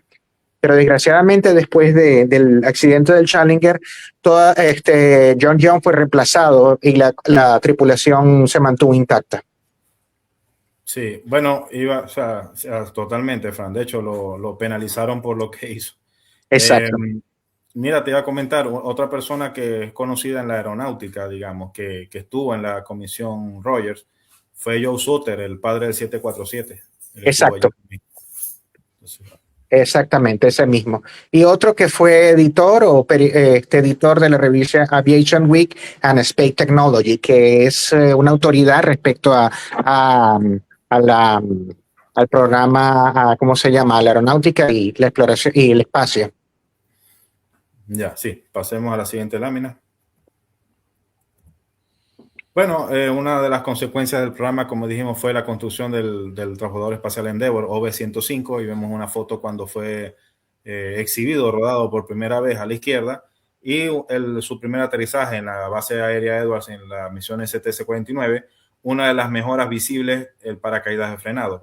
Eso voló por primera vez en el Endeavour, y obviamente, como pasan estas cosas, ese tipo de mejoras se fueron adecuando en el resto de los vehículos de la flota. Exacto. Bueno, nosotros pues queremos hacer, el motivo, digamos, de la exposición fue rememorar lo que sucedió hace 40 años, pero también hay que recordar, lamentablemente, pues como pasa en todo avance de la humanidad, los sacrificios han sido muchos y lamentablemente los astronautas del Challenger no han sido los únicos en esta condición. Mañana se cumplirá un aniversario más del desastre del Columbia, la misión STS-107. El 27 de enero se cumplió un aniversario más del incendio del Apolo 1, los 3 primeros norteamericanos en morir, aunque no fue en una misión real, fue en un ensayo, pero se estaban preparando para lo que hubiese sido la misión Apolo 1. Y también los rusos han sufrido pues la pérdida, han sacrificado vidas. Vladimir Komarov fue el primer soviético muerto en una misión espacial, en la misión Soyuz 1, cuando lamentablemente su cápsula se estrelló en tierra. El primer humano en el espacio a morir. Y la misión Soyuz 11, que los astronautas Dobrovolsky, Patsayev y Bulgarov, ellos fallecieron durante el reingreso por una despresurización no prevista en la cabina del Soyuz 11, y como no tenían un traje presurizado que los aislara, que los mantuviera vivos, pues murieron asfixiados. Bueno, lamentablemente el precio del progreso es alto a veces, y esto es un recordatorio de lo que ha pasado. Y bueno, en memoria de todas estas personas y de los otros astronautas que no llegaron a volar y que también murieron en entrenamiento, pues la frase que yo pienso que más ilustra el elogio a este tipo de estas situaciones es la que está colocada en el Centro Espacial Kennedy en honor al Apolo 1, pero se hace extensiva a todos los que han dado sus vidas por la exploración espacial. Memoria de aquellos quienes han hecho el sacrificio supremo para que otros alcancen las estrellas. Sí, en efecto, ha habido, la exploración espacial tiene sus riesgos y los habrá, y sea la Luna, Marte, Júpiter, alguna estrella, algún planeta en Alfa Centauro. Siempre la exploración tiene sus riesgos. Ahora que estás haciendo referencia a lo de la ST-107, bueno, desgraciadamente pareciera que hay debate de que la NASA no cambió su política después porque ocurrió después de 17 años ocurrió casi lo mismo. ¿En qué sentido? De que hubo una advertencia de que algo había pasado con el Columbia y decidieron ignorarlo y ocurrió la tragedia que ocurrió. A partir de eso, bueno, ya el programa del transbordador estaba muerto. Ya lo que lo estaba sustentando era la construcción de la ISS y ya prácticamente no iba a volar hasta el año 2020, pero a raíz de eso tuvo que reprogramar todo y una vez que se terminara la Estación Espacial Internacional, retirarlo y ser reemplazado por otros vehículos más seguros y más económicos y eficientes. Sí. Bueno, en memoria de estas extraordinarias personas dedicamos este webinar. Exacto. Y bueno, agradecemos su atención, su paciencia. Allí son los enlaces a nuestras redes sociales. Igual, por lo menos, se los podemos compartir en el Facebook y en el Facebook, en el enlace del video actual del Facebook para que nos puedan visitar. Tenemos nuestro correo electrónico gasmcb@yahoo.com. Nos pueden hacer las preguntas y las consultas que quieran sobre el área no solamente del webinar, sino sobre las ciencias del espacio, sobre astronomía, sobre astronáutica. Estamos más que gustosos en recibirlas. Búsquenos en nuestra cuenta en la red, en lo que fue anteriormente el Twitter, el X. Ahí está nuestra cuenta actual y obviamente pues las demás enlaces de interés. Por cierto, nosotros tenemos un canal en YouTube. Es el canal ya básicamente de archivo porque tenemos un segundo canal que estamos construyendo, digamos, pero en ese canal de archivo hay material no solamente de los vuelos espaciales, también de astronomía, que nosotros hemos tenido la oportunidad de traducir para el público de habla hispana. Está, por cierto, el único video que hay en YouTube de lo que fue la cobertura de un clip de la cobertura de CNN en su momento en vivo de la explosión del Challenger, lo tenemos en nuestro canal del gas, traducido para el público de habla hispana. Y muchas cosas más, así que agradecemos que nos visiten cuando gusten. Exacto. Bueno, creo que estamos ahora abiertos a la sección de preguntas y respuestas. Sí. Antes de pasar a la sección de preguntas y respuestas, voy a leer algunas frases que a mí siempre me han gustado en esa dedicatoria muy buena que hiciste a los astronautas que podemos decir sacrificaron en la exploración espacial. A mí me gusta y siempre me ha llamado la atención que recordamos el discurso de Kennedy sobre el reto de tomar la exploración espacial, pero en estos momentos también me gusta mucho parte del discurso de Reagan, que él dijo, ellos eran conscientes de los peligros, pero los superaron con miedo. Sabían que habían riesgos, pero sabían también que valía la pena. De hecho, disculpa, Diego, el discurso de Reagan lo tenemos en el canal de Gas también traducido. O sea, también está, valga la cuña. Sí, valga la cuña. Dice, el futuro no pertenece a los pusilánimes, sino pertenece a los valientes. A los valientes. Y la exploración espacial siempre conlleva riesgo, pero es parte del espíritu humano. Brutal. Hay una frase perdón que te interrumpa, sobre Richard Feynman. Feynman, el reporte final del accidente del Challenger, la comisión Roger, él sacó el apéndice F, donde él exponía todos sus propios descubrimientos del accidente del Challenger.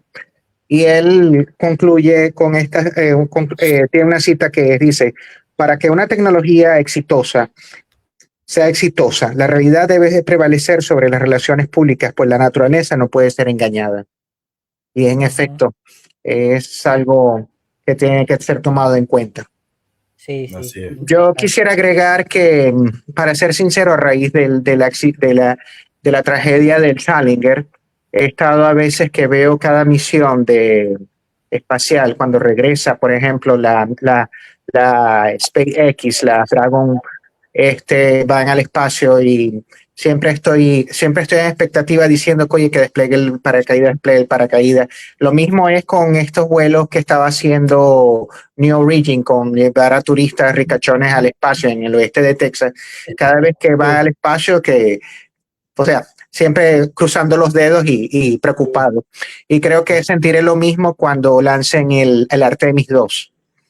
De que al menos la cultura de la cultura, ¿cómo se llama esto? De la cultura de NASA pueda ser mejorada, pueda haber mejorado con esto, tomando en cuenta este tipo de accidentes. Exacto, es verdad. Bueno, vamos a leer algunos comentarios que tenemos aquí en nuestra transmisión y saludos también. Vamos a mostrar algunos. Tenemos nuestro amigo José Luis Martín, que nos envía saludos, que estaba en línea. Saludos, José Luis. Nuestro amigo Paul Calderón también. El amigo Leo Brito también saludos. Saludos. Tenemos saludos también de Daniel Marchioro, creo pronunciarlo bien, de Astrodidacta. Gracias por ver el webinar. Y tenemos también saludos de McFly Lewis. Saludos desde Memphis, Tennessee. Por acá un físico de nuestra Universidad del Zulia. Saludos. Y tenemos, bueno, una pregunta aquí. Dice nuestro amigo David Portillo. Saludos, mis panas queridos. Esta mañana me preguntó un vecino por la profesora Sharon M. ¿Cuál fue el proceso de selección y con quién fin? Bueno, más o menos esto lo respondió Audio en la charla, pero si quieres hacer algún comentario adicional. Respecto a la maestra. Sí, que él se refiere a Krista McCauley, pero el primer nombre de Krista era Sharon. Así que, Sharon, sí.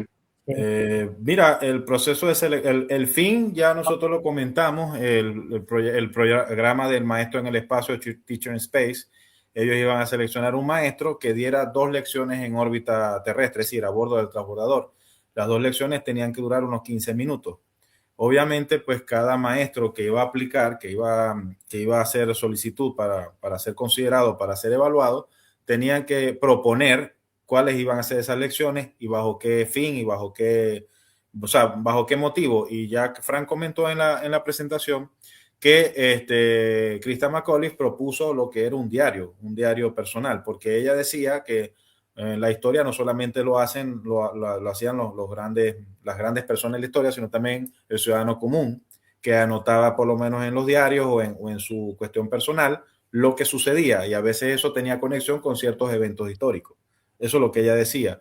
Eso fue, digamos, algo que llamó mucho la atención a los captadores. Yo me imagino que también, porque no la seleccionan de una vez, se le redujeron el grupo de 11,000 personas a 110, y de las 110 redujeron a 10 finalistas. Entonces yo me imagino que cada finalista tuvo su propuesta que fue analizado. También, obviamente, en la selección, como es lógico pensar, incluía también la condición física de la persona. Obviamente qué tan buena oratoria tenía, porque iba a transmitir en vivo y directo. ¿Cómo se expresaba? Cómo se expresaba, más que oratoria, cómo se expresaba. Y yo me imagino que también el aspecto psicológico lo tomaron en cuenta.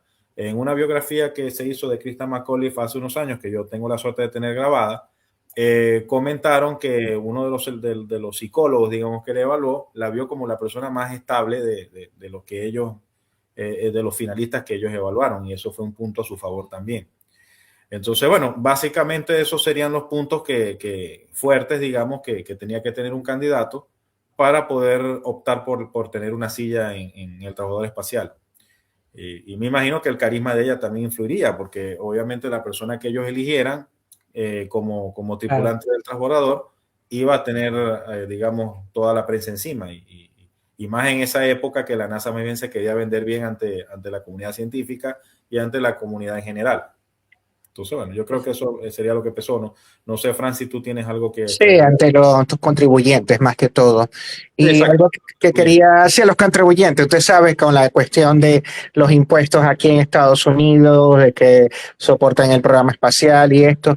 Y algo que quería agregar, Barbara Morgan, que sería el backup de Krista McCauley, ella finalmente fue al espacio, pero ya no fue como como, como civil, sino como astronauta. Ella formó parte del cuerpo de astronautas. Creo que fue astronauta educador, exacto. Y ella estuvo fue en el 2007 que fue al espacio y creo que de la ISS dio lecciones, pero no sé, parece que no sé si era porque era agosto, apenas se estaban reincorporando las escuelas o algo, y no. Sí, pero ella No fue le parte parece. sí, lo que pasa es que el programa Maestro en el Espacio duró hasta el año 90, eso después se canceló, y como tú bien señalas, la NASA no quería pasar por la misma experiencia de nuevo, entonces abrió el programa de astronauta educador. O sea, primero se iban a entrenar como astronauta y después es que iban a volar con el fin digamos, de lo que habría sido el programa Teacher in Space, pero primero como astronauta. Claro. Por todas las consideraciones que hubo con el caso de Krista McAuliffe en su momento. Exacto. Pero sí, ella volaría en la misión STS-118 y fue en el año 2007. E irónicamente lo hizo en el Endeavour, el vehículo que sustituyó al Challenger. Sí. Exacto. Irónicamente. Entonces, bueno, tenemos aquí otra pregunta de nuestro amigo José Luis Martín. Dice, ¿el diseño de los transbordadores se desechó por completo o existen posibilidades de usar algo parecido en otro diseño de naves espaciales? No, la NASA se volcó a lo que sería el diseño de vehículo descartable. Lo que pasa es que para que algo así vuelva a ocurrir, la tecnología tiene que evolucionar lo suficiente para que sea verdaderamente rentable el mantenimiento de este tipo de naves y el sostenimiento del programa. Por eso es que el programa del transbordador desde el punto de vista económico fue un fracaso, porque era demasiado costoso de mantener y aparte de eso nunca bajó los costos, digamos, asociados a cada misión, al lanzamiento y a cada misión en sí. Yo siempre he comparado el programa del transbordador en la aviación con el Concorde, que fueron dos proezas tecnológicas, porque el transbordador desde el punto de vista técnico fue un logro, eso no se puede discutir, pero económicamente el Concorde fue un logro desde el punto de vista técnico también en la aviación, pero desde el punto de vista económico fue un fracaso. De hecho, el Concorde no solamente lo volaron las aerolíneas nacionales de los países involucrados, porque el Concorde fue un proyecto anglo-francés, pero no se pudo vender a ninguna de las otras aerolíneas, también porque salió en un tiempo que fue muy difícil. Y también porque la economía de la aviación viró hacia otro lado. La salida del Jumbo indirectamente tumbó al Concorde y pesó más la rentabilidad que el lujo y que la velocidad. Pero bueno, desde el punto de vista en cuanto a lo que es prorratear la rentabilidad y la tecnología, es muy parecido al transbordador. Económicamente fue un fracaso, pero técnicamente fue un logro. El Concorde pasamos de llevar personas a 900 kilómetros por hora a llevarlas a 2 veces la velocidad de sonido. Eso técnicamente es un logro. Que económicamente no fue rentable ya es otro tema. Lo mismo pasaría con el transbordador. Antes del transbordador podíamos llevar a 3 personas al espacio y el transbordador agregó las misiones de multitripulación. Yo mismo dije que hasta hubo un vuelo de 8 astronautas. Eso no estaba pensando, eso ni siquiera se consideraba antes. Desde el punto de vista técnico fue un logro, aparte de que permitió realizar efectivamente trabajos en órbita baja, reparación de equipo y ensamble de la Estación Espacial Internacional. La Estación Espacial Internacional es una realidad en gran parte porque el transbordador permitió su construcción. La flexibilidad de operaciones desde sus características permitió que la Estación Espacial Internacional pudiese ser ensamblada en órbita. Así que desde el punto de vista técnico es un logro, pero económicamente fue un fracaso. Yo quisiera agregar que sí.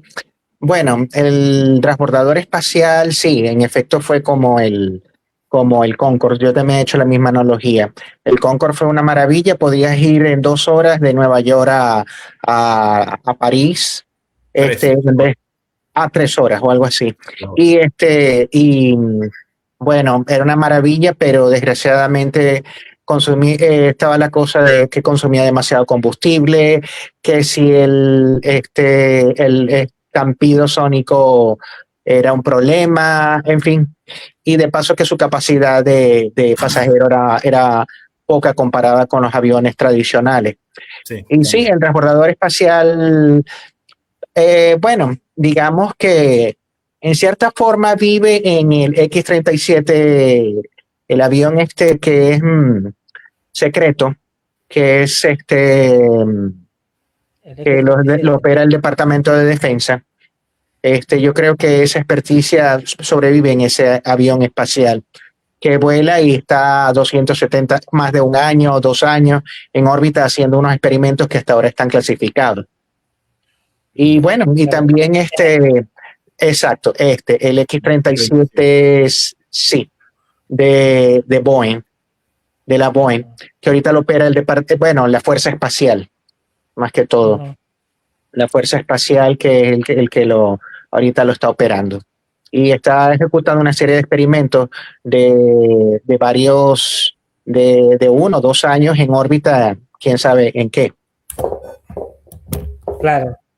Sí. Hay uno muy parecido también que en el diseño, no el diseño, diría yo en la apariencia, que el Dream Chaser, ¿sabes? Tiene como una El Dream apariencia... Chaser, que por cierto era uno de los concursantes de esto de enviar tripulaciones al espacio, pero después parece que él no ganó el concurso, pero ahora parece que el programa sobrevive y quieren hacerlo primero para enviar carga y después ver si pudiera prosperar para... Interesante. Bueno, José Luis tiene otra pregunta que dice, ¿qué pasó con el programa del maestro del espacio después del suceso del Challenger? Ya Audio lo contestó. Como lo comentamos, se canceló. O sea, Sí, se canceló. legalmente duró hasta el año 90, pero prácticamente el accidente lo canceló casi ipso facto. O sea, y no, exacto. No pasó de allí. Exacto. Bueno, esas son las preguntas que tenemos, que teníamos aquí en nuestra sección de comentarios. Creo que la charla ha respondido a la mayoría de las cuestiones esenciales de entender cómo ocurrió el accidente, por qué ocurrió, qué se aprendió, qué consecuencias trajo. Y bueno, gracias a Audio y a Francisco por, como siempre, nos tienen acostumbrados, excelente charla, excelente información, como siempre, bueno, mostrándonos todos los conocimientos que nos pueden compartir a nosotros. Así que a todos nuestros amigos también le damos muchísimas gracias por haber estado con nosotros hoy en el webinar. Vamos a seguir haciendo webinars, posiblemente quizás uno después, que hablemos cuando pase la misión de Artemis 2, podamos hablar algo al respecto, que está ahorita acaparando todos los titulares, y podamos conversar más al respecto. No sé si quieren decir algo más. Yo quisiera agregar, cumplimos ayer 20 años de fundado, y tenemos planes para retomar los webinars. Uno de ellos que queríamos hacer era sobre Artemis 2, que va a ser el primer retorno de los humanos a la Luna, después de 54 años, si mal no me equivoco. Y vamos a hablar también sobre los 100 años del primer cohete de combustible líquido. Es decir, en febrero se cumple el centenario en que Robert Goddard lanzó el primer cohete de combustible líquido, y eso fue un hito para la aventura humana en el espacio. Y por supuesto, de los intentos de regresar a la Luna desde los años 70 hasta nuestros días. Sí, estamos planificando un webinar sobre la misión Artemis o Artemisa 2, pero obviamente hay que estar pendiente de cuándo lo programaremos. Exacto. Sí, estaremos pendientes. Esa es la pregunta que nos hacía McFly Lewis. Gracias por la pregunta. Vamos a estar evaluando cuándo hacer el webinar. Quizás esperamos que pase toda la misión y bueno, conversar de todo, cómo fue esa experiencia, cómo lo vivimos cada uno también, y hablar al respecto. McFly está preguntando si tendrá un link para el Artemis 2. Sí, ya lo respondimos. Sí, será un webinar, pero no creo que en vivo. Bueno, depende también de la hora que vayan a fijar para el lanzamiento. Sí. Sí, exacto. Quizás se refiere todavía hay que ver también cuándo es el despegue. O sea, tentativamente se dice que si todo va bien en la primera oportunidad puede ser el 8 de febrero, pero eso todavía está en veremos. Hay que ver si el SLS y Orión pasan las pruebas y la NASA fija la fecha de manera oficial. Recordemos que creo que ellos tienen la ventana de lanzamiento desde el 8 de febrero hasta principios de abril, si mal no recuerdo. Así que hay que esperar. Exacto. Sí. Bueno, por último, José Luis nos dice: gracias amigos, todo un detalle dedicar esta presentación para los héroes del espacio, su sacrificio y su legado. Gracias José Luis por ver. Bueno, y con esto podemos dar finalizado nuestro webinar. Gracias a todos, gracias Audio, gracias a Francisco y McFly que dice gracias, sería excelente un live y comentar en vivo esta gran hazaña. Pues sí, sería muy interesante. Vamos a estar conversándolo y si nos sigues aquí en la página de Facebook, también nos pueden mandar mensajes y estamos en contacto que decidimos. Les recuerdo, nosotros estamos en distintas partes del mundo. Francisco está en Estados Unidos, Audio está en Chile, yo estoy en Europa. Así que va a ser interesante ver cómo lo vemos de distintas partes, ¿no? Pero ahí vamos a ver cómo lo planteamos.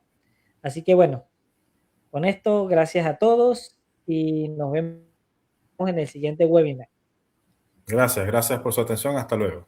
Hasta luego. Hasta luego.